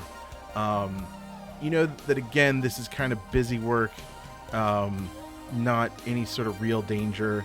Probably just you'll come across, I don't know, a very large rat or something possibly. Other than that, you don't expect too much out of it. White Queen asks, are there any questions about your assignment? Nada. I think we're good. How big are the sewers? Big enough for one of your mechs to move mostly comfortably inside. Okay. Except yours, Lars. The Colossus might have some issues.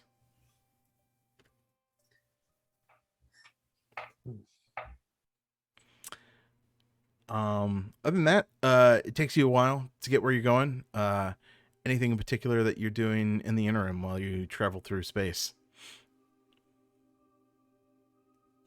Did the kid ended up getting picked up? Yes. Yeah, you'll drop him off at the nearest Alliance Defense Station, where he'll be turned over and prosecuted for environmental acts of terrorism against the Tannhauser itself. Are we taking the Cheshire? Oh yeah, you always travel in this thing. It's always yours. Okay. All right. It'll That's why I orbit wasn't and sure drop if we you. were. Yeah. Okay. No, this is your command ship. Like if you go anywhere, this is your way to get there. Okay. Probably just trying to pull up maps of the sewers. Yeah. Cool. Yeah. Give me a systems check. Sure. I think I did not succeed. Let me double check. Yeah, Quinn will be doing the same thing. No, I hit my number, so that is not a success. Not a success. All right. Quinn, did you succeed or not? Systems.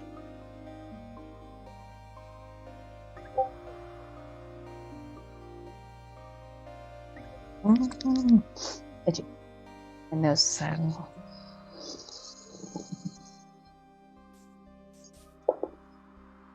I succeeded. Succeeded. Okay. You're kind of next to each other at the terminals trying to bring up maps. Lars ends up gets distracted with I don't know, soup recipes. Did you see they have a nice mall here? Perhaps I could buy a few things. Meanwhile, Sawyer is able to pull up an old but probably inaccurate map of the sewers from when it was built and used as a wartime station during the Titan Wars.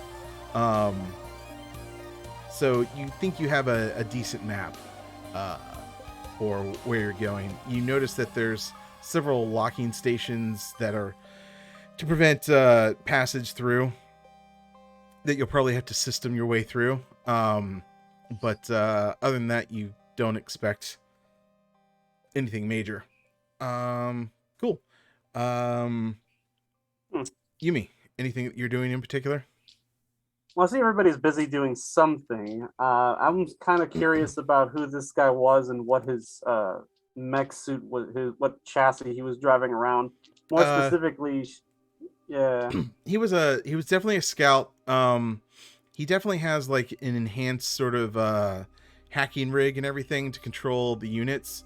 You are able to decipher more information about what he was doing. They were apparently planning a bomb with the mechs, which you report, and that doesn't cause issues.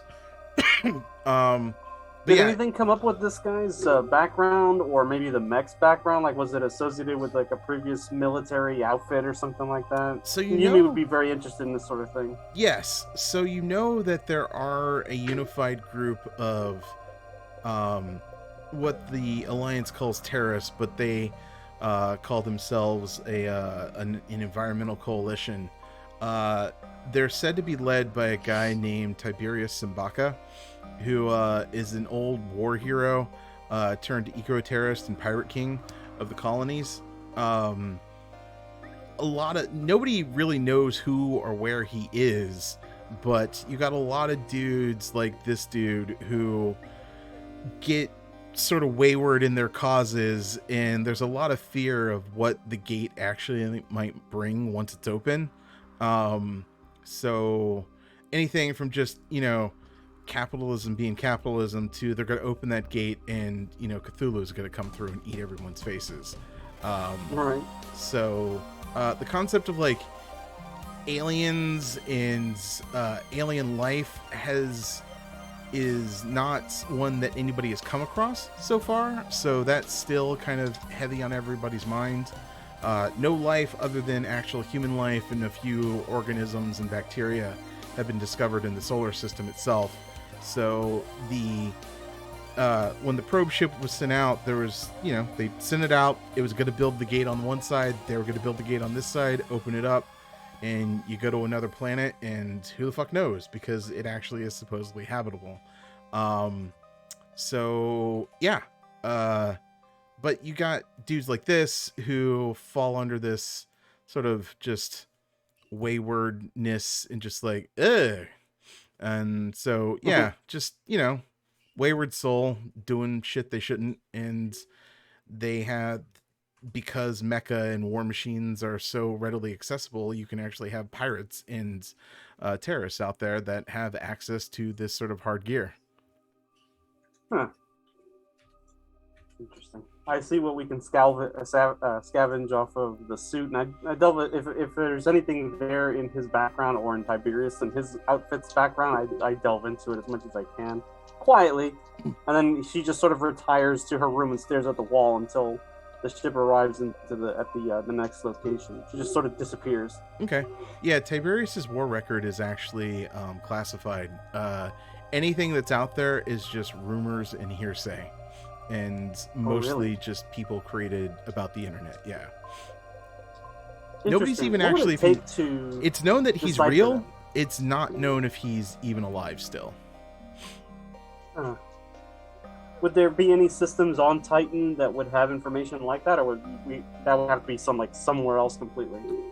No, you're talking like conspiracy level stuff where there's no hard evidence of where he's operating from. If he is operating from anywhere at all. Okay. It's rumored that he has a ship out beyond, like in the Oort cloud, that he's just sort of sending people out to do stuff and sort of make sure that the gate doesn't open on schedule or possibly doesn't open at all.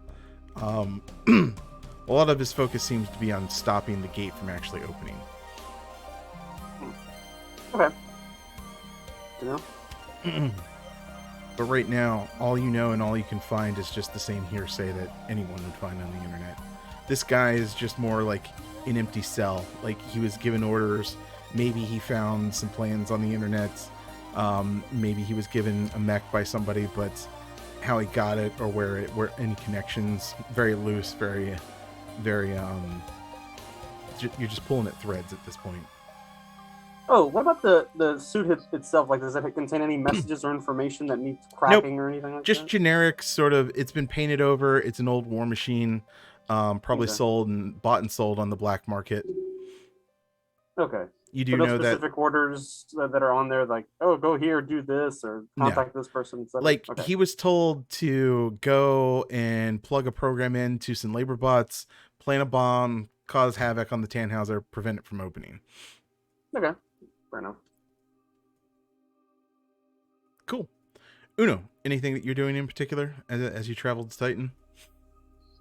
No, I think everything was covered. I don't suppose I could take this time to make some necessary adjustments or modifications to my rig. Yep, Just totally. You dig also around. did get that guy's beam cannon, beam rifle, so you have that in your repertoire if you need it. Do I have a special beam cannon now? No, you have the heavy weapon beam cannon, so if you wanted to carry it with you and use it, sure. It's a heavy weapon, though. Yeah. Okay. I will keep it. Okay. Yeah, I was gonna say, like, make sure we get that for the scout mech. Yep. You are now carrying a heavy weapon as one of your additional weapons. Cool. So, your travel to Titan is uneventful. You drop into orbit around the planet. You have a typical sort of drop ship that you can take down planet side. Your mechs can go up and down out of orbit themselves, but it's usually just easier for you to take the landing craft. You can drop directly in town. There's several culverts where you can enter the sewers from and get to your location that you need your operation. So it's up to you how you want to approach things.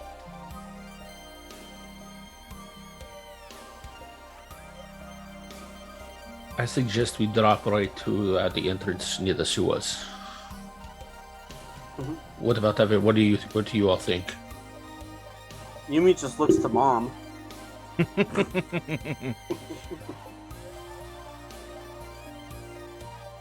Yeah, I guess I'm following Lars's lead in this one.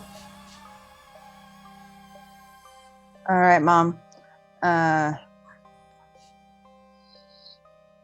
Listen to you and you answer to it. You know, you've accepted it. I, Yeah. You know, I think we should, like, they know we're coming.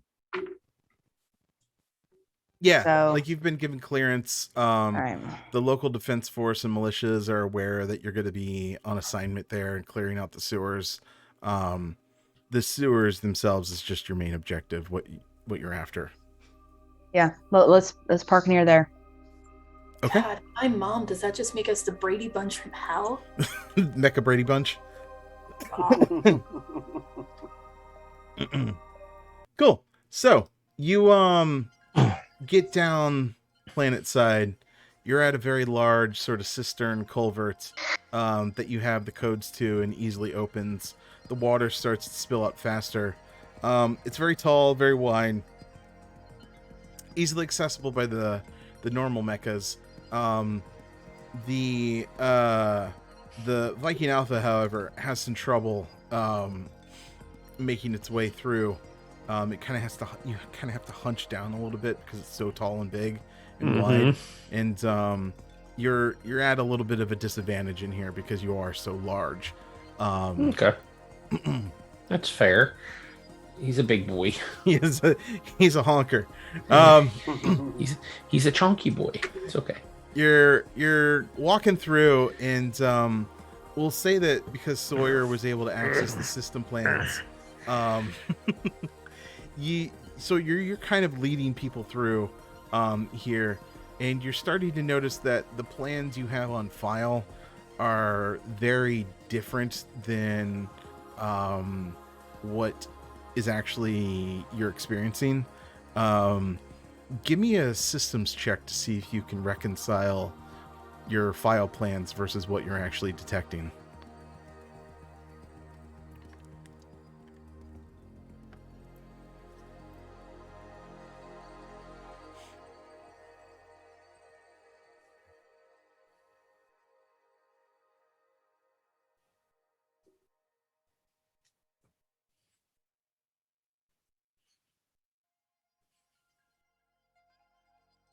That is a 1. 1. Oh, wow. Oh. Nice. So you do a quick scan, you do a wide scan. You're starting to detect signals and security systems down here that you're able to reconcile, and you're able to make it pretty easily through the sewer system as you start your patrol. So you feel pretty confident that you're doing going where you're supposed to go. But you come up to a large pool where it's kind of like one of the, if you ever play video games or just anything, you get to one of those big, wide, sort of circular rooms where it's just water and debris and pipes everywhere. And to continue your patrol, you need to cross this thing. All right. And that wasn't on the maps before? It's on the maps, but it's definitely different than what you have on your maps. So everyone, right. Give me mobility or power, whichever's better for you.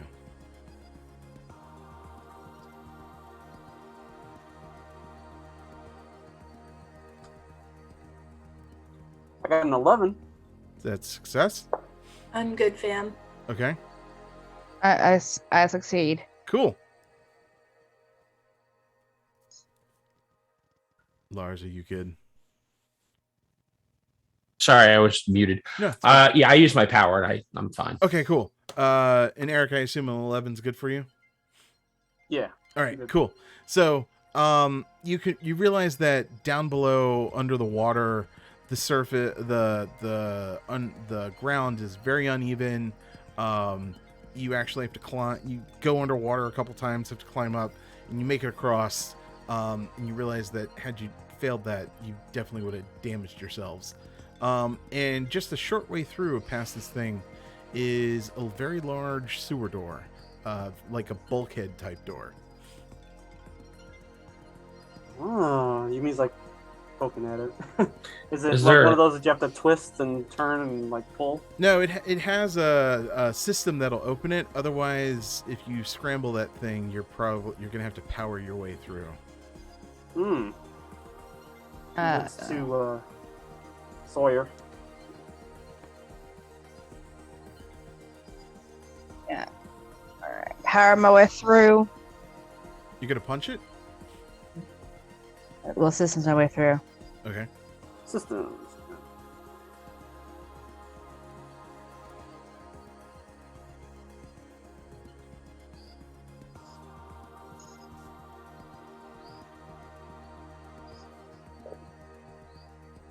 I succeed.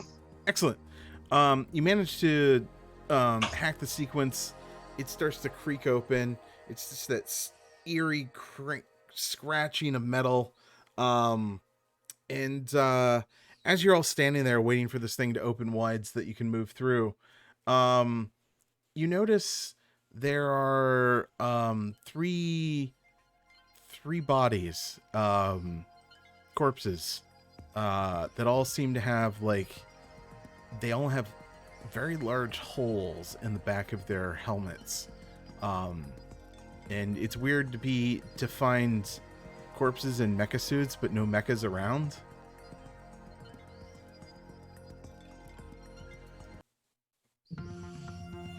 What do you guys think? Jackie? Uh-oh. I've never seen anything like this before. Yeah. I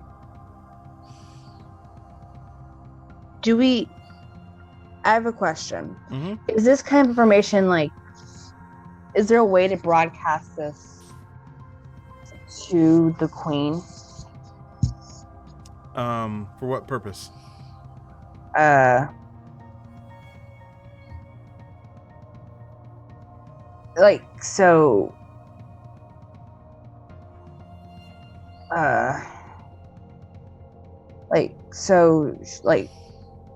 don't know, so she could maybe analyze it. I don't know, if just broadcast this image to her, so she would have it in her files, I guess. You get it very polite. If you don't know what it is, I don't know what it is either.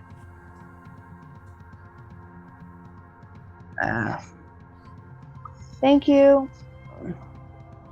These are 3 human people, like with their face down in the muck, like with their face down in the backs muck. of the head blown open. I wouldn't say blown open, but there's like a hole. Like, if any of you were brave enough to get out and get down and sort of analyze it closer, or just kneel That down. would be Yumi. Yeah, she would not be shy about it at all. She Oh, jumps out, okay. and you wouldn't think so either. But like, she's so delicate or whatever. She moves down there and it's like, oh, it starts poking around, starts looking at like the gaping wounds that were made, and starts trying to figure out what kind of caliber is used to blow open their heads. Not a caliber. Something forced its way through the back of this helmet. Like an axe? No, it's like a borehole. Ooh. Something ate its way into the suit and ate their brains. I don't want to think about that.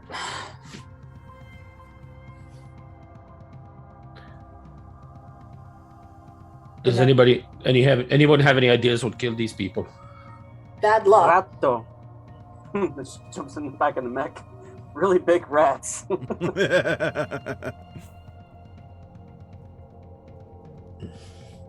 Are there any identifying markers to these bodies? Like any way we could possibly, any form of identification or anything that was like patches on their uniforms? Best guess, local militia or a previous alliance group that was sent down here to patrol. Oh, good. Well, remind me when we get back to the Cheshire to caulk all the nooks and crannies in Oracle when we get back, please. Well, I mean, the only way forward is forward, so... Forward. Forward.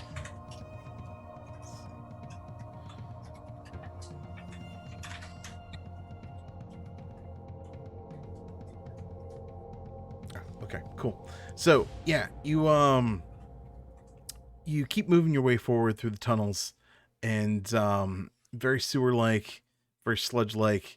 You can start to see that there's a lot more slime, scum, flora and fauna, or flora down here. Just like this weird sort of like plant-like slime ooze that's starting to cover the walls. The waterways that were just a lot of clear sewage water earlier are now just choked with it. Yeah, it's actually starting to get a little difficult to move down here, as your mecha is starting to get like a hard, difficult footing, because there's a lot of grossness around, more or less. I swear to God, if whatever got me, whatever got them, gets me. Wow, I cannot talk tonight, folks. Whatever got those dumb bastards gets me, I am going to haunt you all.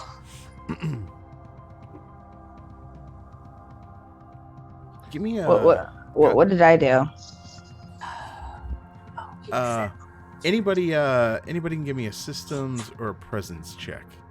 Sure. Presence. Oh, I succeed. Oh, you succeed. Okay. Yeah. Presence is pretty He's good. got to succeed on me too. All right. Got a 1 on systems. 1 on systems. Nice. Nice. Okay, cool. So I succeed. excellent. Yumi, everyone kind of gets the same thing. Like, there's something not right here. But Yumi, with your systems check, you actually are starting to detect like life forms down here. The queen who's kind of running through your systems and feeding you data, almost like a live sort of Wikipedia, just trying to update things. Can't really tell what it is. Lars, because you're so bulky, you just kind of like look around a lot, trying to make sure that you're not running into pipes and stuff. But you swear you saw something further back in the tunnels move and just kind of like retreat, fleeing back further. I'll shine a light over in that direction. Like you do in movies. You don't see anything that you think you saw, but what you see is you actually are starting to see the walls are moving and starting to form like figures, and it's starting to reach out to the closest one of you. Everybody give me an initiative roll. Lugaki. There's movement. I succeed. All right. All right. So initiative is Your mobility or systems, whichever's higher. Oh. Yeah. Either way, I'm good for both. Okay. I failed. Again. And Oh. I mean, honestly, you've been very good luck at the rear end of things, so. I Terrible. I failed initiative. okay, cool. So, Silky and Lars, you'll go before the enemies. Enemies will go, and then it'll be Yumi and Sawyer. The two of you, which one wants to go first? Is these like they're almost like mossmen type things that are growing up out of the sludge and coming towards you. How big are they compared to us? Sort of half the size of your mechs. Still pretty big. Yeah, there's 5 of them. Okay. Lars, you want to go first? Sure. If I can, I will shoot 2 of them. Yeah. Roll that reactor and see what happens. All right, so I got a 3 for the reactor. You're good. All right. Always so close, but never. I hit twice. You hit twice? All right. Yeah. So 10 and 9. Okay.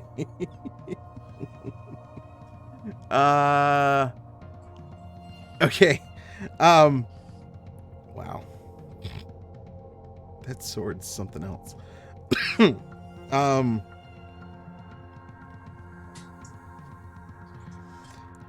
So you swing through one, come on the backswing, you get the other, and they just explode in this mass of goo and grossness.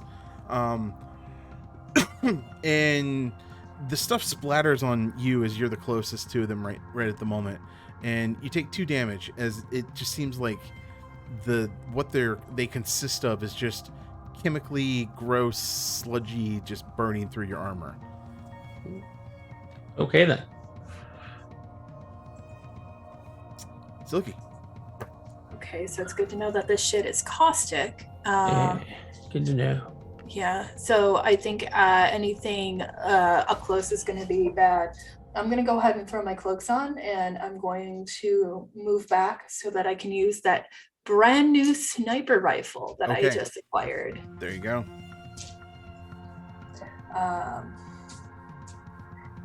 See if I can ping one of these things. That is a success. Okay. And it's just a 1d6, correct? It's a heavy. Oh, since it's a heavy weapon, you have to add 2 to your roll, but you add 2 to damage. So yeah. So it's still a 6. So I added 2 to whatever I rolled on my 20, right? Correct. So it's still a success. Okay. And then I just add 2 to my d6. Yeah. So roll your d6 and add 2 to it. That's a 6. Okay. Nice. You shoot it, and it just burns right through it. Excellent. And so they're all gonna jack up on Lars. Just these tendrils of gross vines and sludge, almost like the ends just form like claws, and come up and try to rend you, Lars. 2 attack you.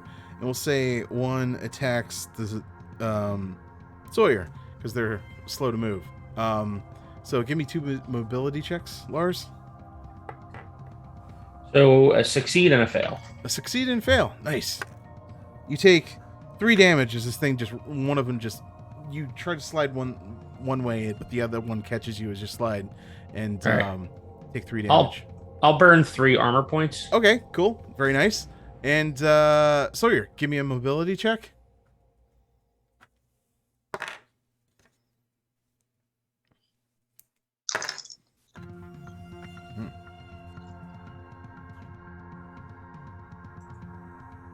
That is 2 successes. 2 success. You rolled a 1? No. Well, I mean 2 didn't roll. Wait, what was I rolling? What reaction? Yeah, you're The two rolling your D20s. mobility. So you roll a d20 and you whatever. Oh yeah, okay, yeah. That's okay. Then Succeed? yeah, I rolled. Yeah, I succeeded under my Okay. mobility. All right, cool. And this kind of sludge vine whips out at you, misses. Cool. Yumi and Sawyer. Who goes first out of the two of you? You can go first. Okay. Sawyer, what you do? It's a sludge.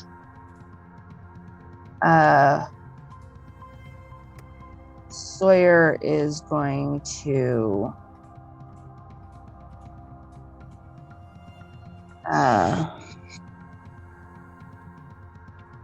shoot it with their machine gun. Okay, roll that power attack.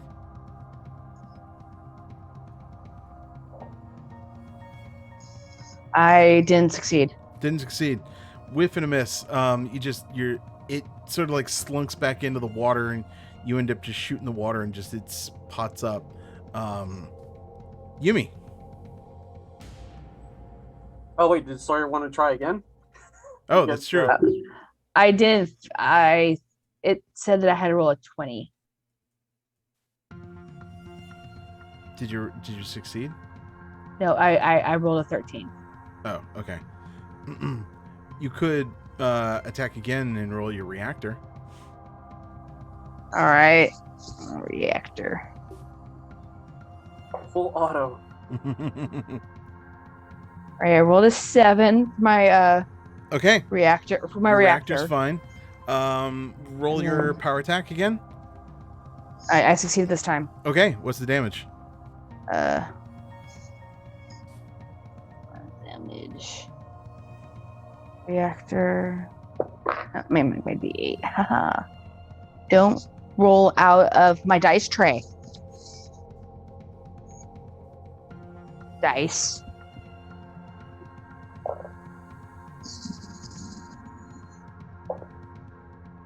Two damage. 2 damage. So you miss the first time, and it starts to reformulate, and you just immediately aim right back at it and blow through it. Excellent. Yumi, it's your turn. All right. Seeing as these things aren't really mechs, she's going to run her precog system and see how they behave to see if she can outmaneuver them. So the first action is just going to be a systems check, just to see if she succeeds in anticipating their actions. Okay. And then she's going to blast one of them. I made it with a 10.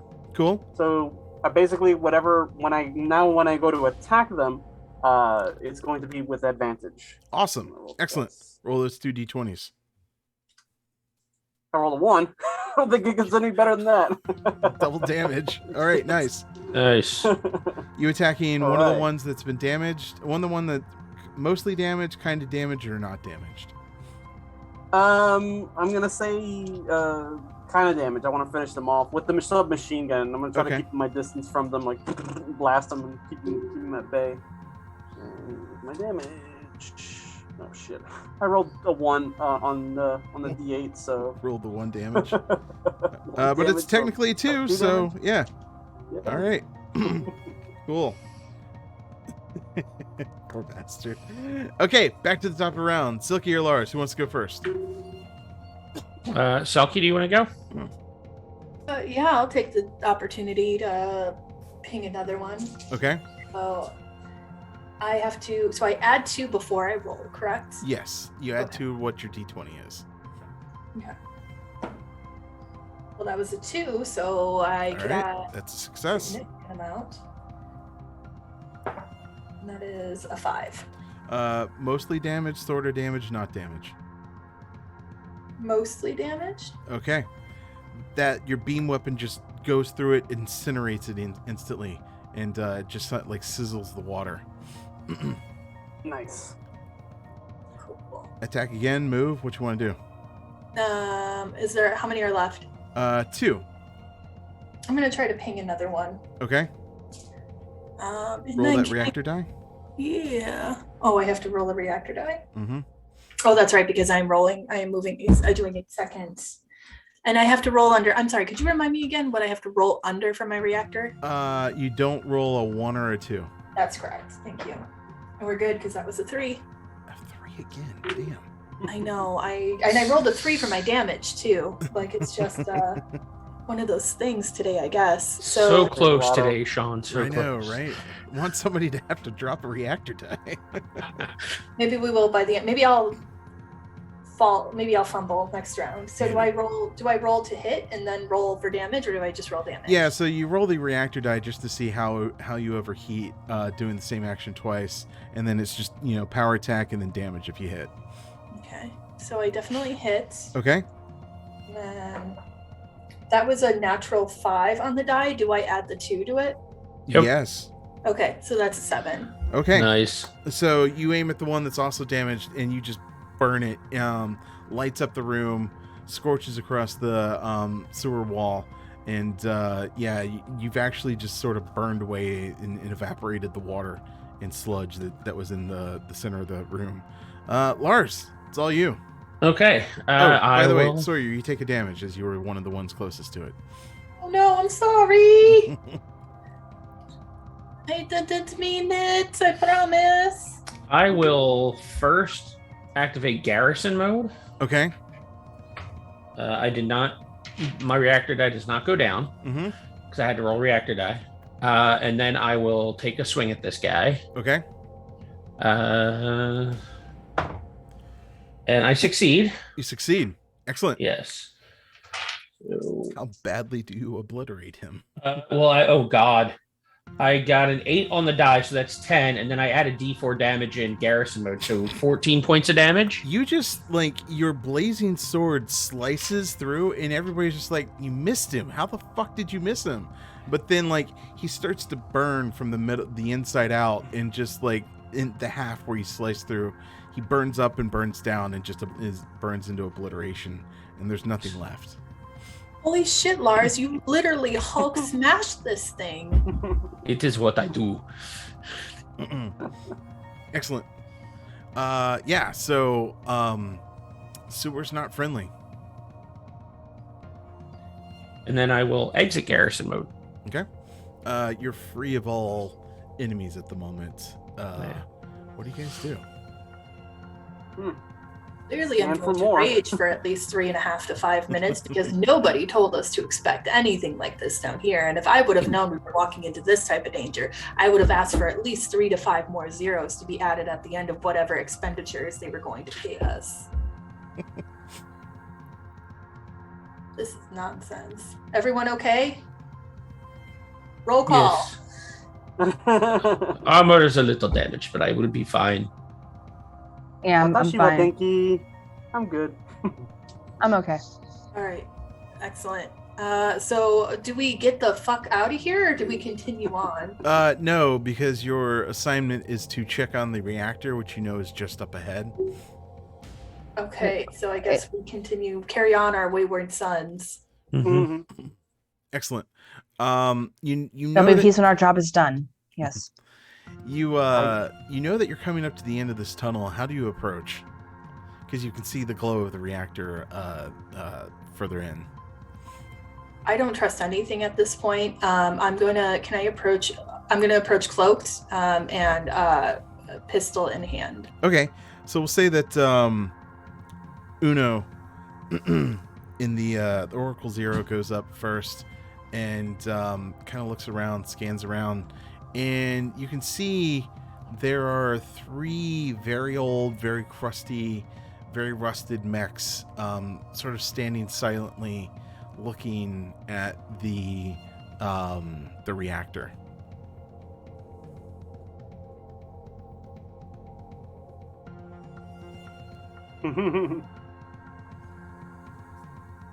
This is very odd.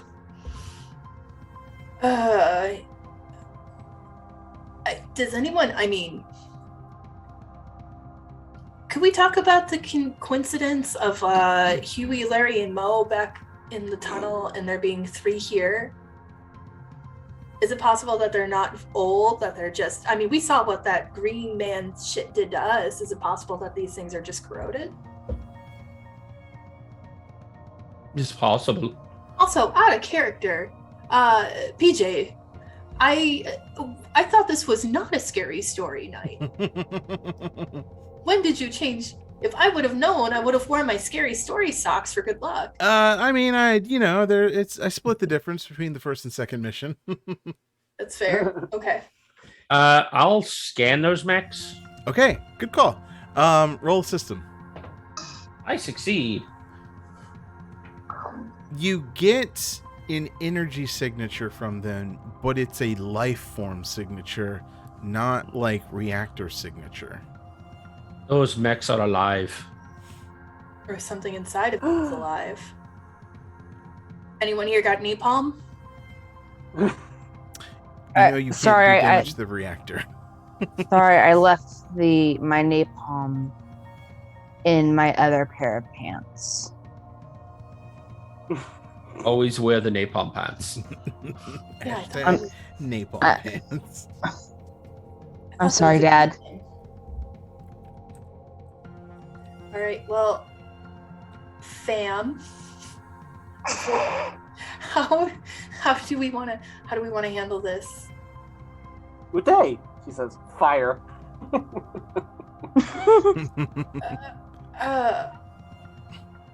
I am prone to agree with the smallest child, but I don't know if that is actually the correct route to go about these things at the moment. Lars, what do you think? We should destroy them. Yeah, I figured as much. All right. Do we go in quiet or do we go in loud? I say quiet. I don't do quiet. We know, Dad. Well, you know that you could probably snipe one, but that you don't really do quiet in mechs, other than there's not really any place to hide, or as soon as you move in, like you're already in the open.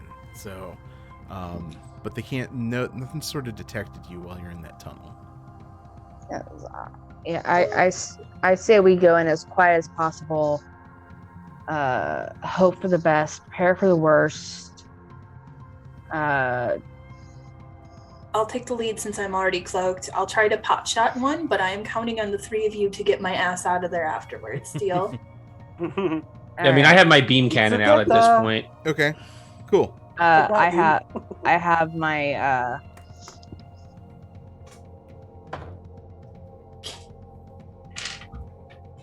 Can I also submachine gun. Okay. Can I also use this time to use my pilot ability of inspiring speech to give everyone an advantage? Do I give one person an advantage or multiple people? It'll say very specific what you can do. This is your Quipster. Yes. Use an action. Choose a close or near mecha. They can choose to gain advantage on a single test made before the start of your next turn. So, yeah, you can give them advantage on a shot. So, you could kind of all post up at the door and like do a synchronized shot to try to shoot and get the jump on them. But you know, as soon as that's done, it's battle time. Okay. So I'll say we'll do this. Yumi, you can. Or I'm sorry, Uno. If you want to like use your newfound beam cannon to snipe them at a distance, you can do that. Lars, your beam cannon as well. The rest of you can shoot from the distance or run up and stab them, however you want to do it, and get your sneak attacks. Nice. Sounds good. Sounds good. Okay. Uno, what? Go ahead and roll your power. What happens? Pass. Pass. All right. Damage. 4. 4 plus 2. 6. 6. All right. So you open fire on left, right, or center. Center, because I am an extra bitch. Okay. So you just square on, and its back is actually towards you. And so your beam cannon goes through it, and you luckily miss the reactor. And you notice that it melts the armor, but then you notice that there's something burning. It starts to fire inside of it. And one of the arms just falls off, and you can tell that there's something inside, where like your mechs have like metal fibers and sort of like metal muscles and things inside that move it around. This has like an organic fiber that's now caught on fire, and that one turns and starts to move towards you. Lars, beam cannon. Yeah, I will shoot that one. Okay, And I got a 1. you got a 1. That Whoa. thing we'll say is, so it turns and starts to walk towards you and just takes one squaw in the face, and then you can tell like the metal melts away. Just there's explosions of rusty old armor, and then it just starts to burn through it, and it all like clumps on the floor, and yeah, that one's obliterated. Yumi, what you do? Yumi doesn't go cautiously at all. Everybody's like taking pot shots at these things, and she's just like, "Oh, look!" And she just charges straight in. And because she watches way too many animes, she yells her attack, Okay. "Unicorn Suturek!" And she comes out with the heat blade and tries to slice one of them in half or whatever. I dig it. Roll with advantage, by the way. Oh, cool. All right. Shit. I think I actually missed that one because I got a 15 and I rolled a 15 as my lowest. So I think I actually missed that one. Wow, with Because of advantage course you I do. still missed. Okay. Yeah. Thank you, Eric. Thanks that's my for first doing that move, though. tonight, unlike last night where you're rolling 6s every time. You run up, and you just got so excited that you were like gonna get the drop on this thing, you just whiff it immediately. Sawyer, what do you and the Paladin Romeo do? I Okay. am using. Could I use a systems check to scan them as my second action though, or Oh, does yeah, that if take you up want my to. entire action? Okay. Oh, because you have, yeah, go ahead and roll your second action, because you can Sorry charge. about that. All right. I got it that one. So the next time I attack, I get advantage. That's all it is. Okay, cool. All right, Okay. Sawyer. So I'm just going to use my submachine gun Mhm. and shoot it.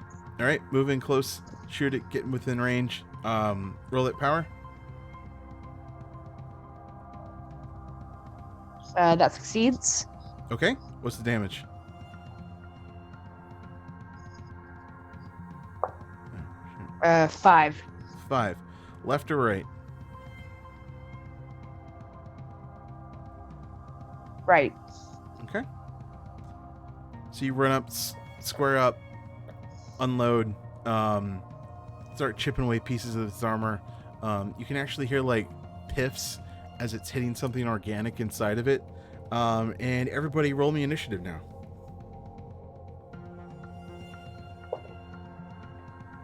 Success. Nice. Yep, that's a success for me too. Okay. Success, finally. Yay. Huzzah! Failure. Yippee! Did I you make? failed. Oh, okay. All right, Sawyer. All right. So Yumi, Silky, and Lars will go before the enemies, and Sawyer will go after. All right. Of the three of you, who goes first? Do you get something when you roll a 1 for initiative? Isn't like a critical success No. Would effect you for like- rolling 1 for initiative? Would you Would like? you like to go first? Yeah, would you like to go first? Yeah. You've been going last sure. this entire Oh, game. I just remember seeing something in the book. I just don't remember what page it was. But I'll go first. One Sure. on initiative. Yeah, go ahead. All right, here we go. I'm going to attack twice with the blade on the one that hasn't been blown away by Twin Dad. So, Okay. Twin Dad. Viking. I got a 1 and an 8. Wow. What's the damage? Double damage.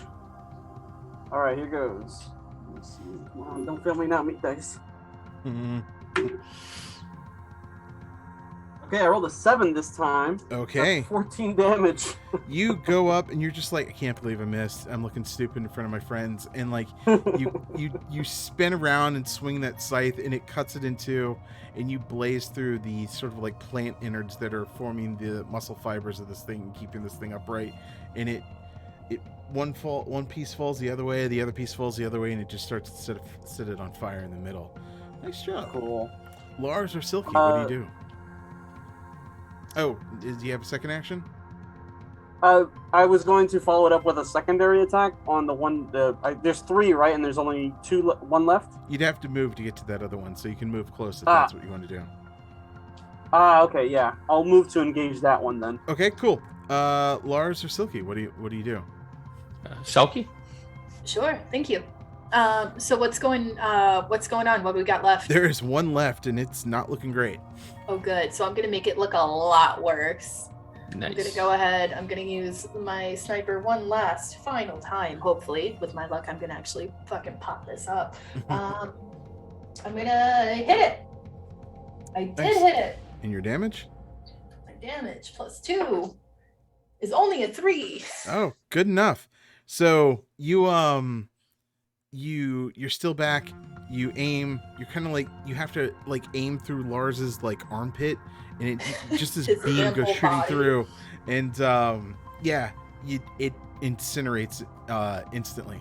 And for a moment, there's only the quiet hum of the reactor, but then you can hear something like this creeping sound, like it sounds like the concrete and like ferrocrete of the room itself is starting to like crinkle and crack, and you hear like a weird screeching sound, and you look below, and there's grated floors around the center of the reactor, and you can see there's this huge like plant-like creature that's kind of gripped itself and grown around the reactor itself and absorbing the energy and the heat. Let it be known that I left Mars to get away from the fucking rats. All right. Fellas, I don't know if we're gonna be able to save the reactor. If anything, I think we should just burn the whole fucking room. You know, the reactor power is one of the reactors that powers the city, so destroying it's not your objective. Oh, I know it's not our objective, but burn it with fire seems like such a good option right now. But you do get the idea that you might be able to system it and start a critical meltdown to kill the plant and then maybe bring it back on normal line. That's a risky move. Is it also possible to maybe do a shutdown so it's not getting any power and then we can start the reactor back up? I mean, 15 minutes of lights out is a lot better than forever. You don't think that'll kill it? You think that'll just piss it off? Well, my thought was, what if we shut the reactor down and then kill it and then turn the reactor back on? You could do that. I'm with Viking Dad on this one. That's exactly where I was going. Okay. So for brevity's sake, we'll say that you system it down, the reactor goes through its slow shutdown period, and while we're at it, can we actually have the White Queen send a message to whoever our person is to let them know that we are actively shutting it down because of mass threats, so that no one gets mad at us? They announce rolling brownouts and things like that. Sure. So you shut the reactor down, you aim all your beam weapons down there, and just start unloading as it's clawing its way up the reactor core, and you just eviscerate it with laser beams, and then you're able to power it back on, and everything's normal. And you're pretty sure you just wiped out some weird alien plant species, radioactive something from sewer sludge. This is what happens when you don't recycle.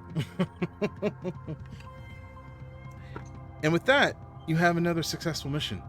And you're given you're given a debrief, you're given awards, and your next assignment is not to patrol the Tannhauser Gate, but to observe its opening. But that'll have to wait till next awesome time. Nice. Cool. So, if you plan to keep playing this game with those characters, you have reached level 2, and you're good to go. Cool. Excellent. So, as always, you can find us on the social medias at Vorpal Tales. Check out our Patreon at patreon.com/Vorpal Tales. We are Vorpal Tales, and we play awesome adventures and terrifying tales almost twice every day of the week now. See our calendar that pops up in our show reels and on our website at vorpaltales.com and on our Twitch channel. Also, check out the pull list on our website. Friend of the show at Funky Thunder does his weekly review of no particular order of this week's latest comic releases. And please be sure to check out our shop links on our website. Vorpal Tales has created several great supplements to enhance your games. There's more in the works for all the systems that we play to make your tabletop experience more Vorpally. Also, we have merch. I think you can get you can get our logo on like a bandana that you can put on your cat, and that's awesome. Does it come mecha sized? There are no Mecha bandanas as far as I know in the shop, but we will talk to our sales rep and see what we can do. Because that's a travesty. Yeah. I was thinking we would need it for a mecha-sized cat, though. Same. Oh, good. Mecha-sized bandana for a mecha-sized cat. Yeah, okay, that's I'm down for that. Yeah, Siberian level shit. Okay, cool. Great. So I have been at SpaceLordPJs. You can check out my doodle website at cartoonninja.com. Or just at cartoon.ninja. There's no .com in that. Jesus. Everyone, plug your pluggables. Let the viewers know what show they can catch you in next and any other cool online things that you're doing. Eric. Hi, I'm Eric. I played Yumi this evening, and you'll catch me here next week on Monday for Delta Green. Silky? Woohoo! Hi, y'all. Selkie again. You can find me all over the internet as the Rebel Selkie, except for that one website. And when I find that person who took my name on that website, I'm stealing volume 2 of every single manga that you own, so you'll never be able to finish the series. I know, right? I'm so bad. So this week's kind of weird because most of our good friends and foes are off doing Vorpally things without us, but I think, is there a one-shot tomorrow night? Tomorrow night? No, we're doing Actong Cthulhu. Oh, we have enough people to do Actong? Yep. All right. I think only one person's going to be missing. Okay, cool. So you can find me tomorrow night playing Actong Cthulhu. I am not Calliope. What was the name of my character for that show? I don't remember, but she is pulling an Evelyn O'Connell and saying everything needs to be in the museum, even if it is actively trying to kill her. And then Thursday is Vorpal Tales. The people at the Moot are actually doing a one-shot on Thursday live. Yes. Or not, it's not a one-shot. That's Calvin Ball. Yeah, it is Calvin Ball. So it is a one-shot live. I am not there, unfortunately, but you can watch all of our beautiful, lovely friends doing that. And then Saturday is Patty Shake's one-shot that I'm a part of. Is that a Vorpal Tales thing? Yeah, totally. Yeah. Always is. We don't know what it is yet, but I am doing I am doing a one-shot with Patty Shakes. And then you can find me doing my normal Vorpally things next week. You've all been wonderful and have filled all of my Gundanium alloy-filled dreams tonight.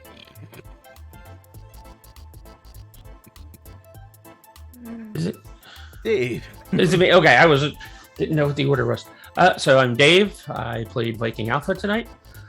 You can find me on Twitter at TwinDadTweets. You can catch me here next week on Tuesday for Black Void and Friday for Call of Cthulhu, Master of Nyarlathotep. Nice. Ray. Hi, I am Ray Alexa.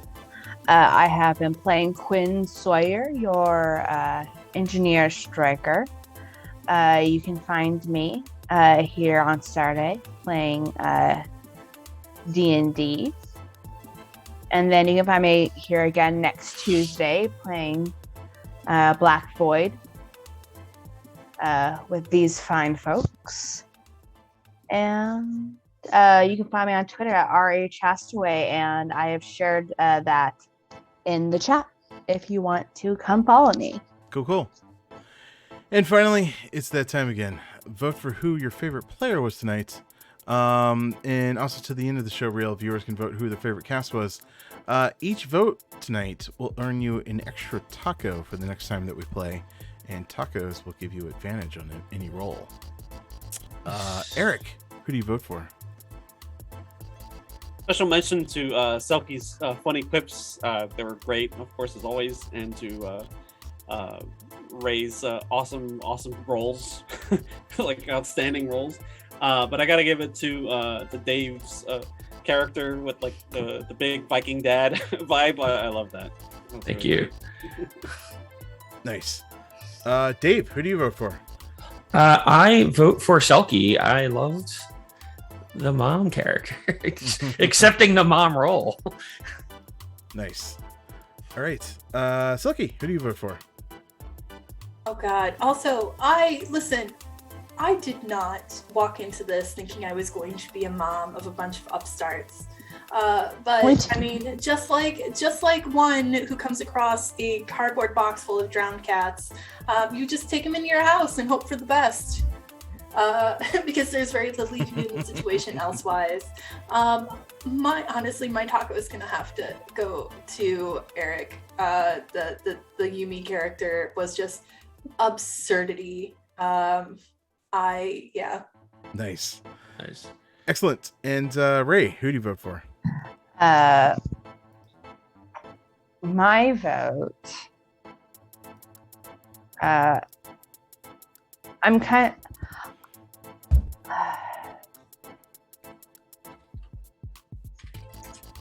I think my vote goes to Selkie. Okay. I loved the expression that she made when Yumi called her mom. And she was just like, you could just see her face go through like the 7 stages of grief and just land on acceptance. All right. Awesome being excellent to each other players. Will Snickersnacks, you don't have to go home, but you can't keep playing this game tonight. Watch our Vorpal Tales crew next Tuesday at 8 p.m. for more Black Voidedness. Yes. Like Void Eye. Yes. And check out all our other shows. Same Vorpal time, same Vorpal Tales stream channel. Remember to, man, I don't have a funny for this one. You are funny. Eat more tacos. You are the gift. Remember to eat more tacos and always call out your attacks before you do them, like you're smashing that like and subscribe. And for the love of the dice, game on. And make sure your Uber driver brings your Baja Blast. Yeah, fucking Uber driver, get on that shit. And your hot sauce. You're on blast. And my dude. hot sauce. Yeah. 2 out of 2. Ruin. And all of your tacos. Yeah, what the hell? All my tacos. My order was shit tonight, guys. Uber, do it right.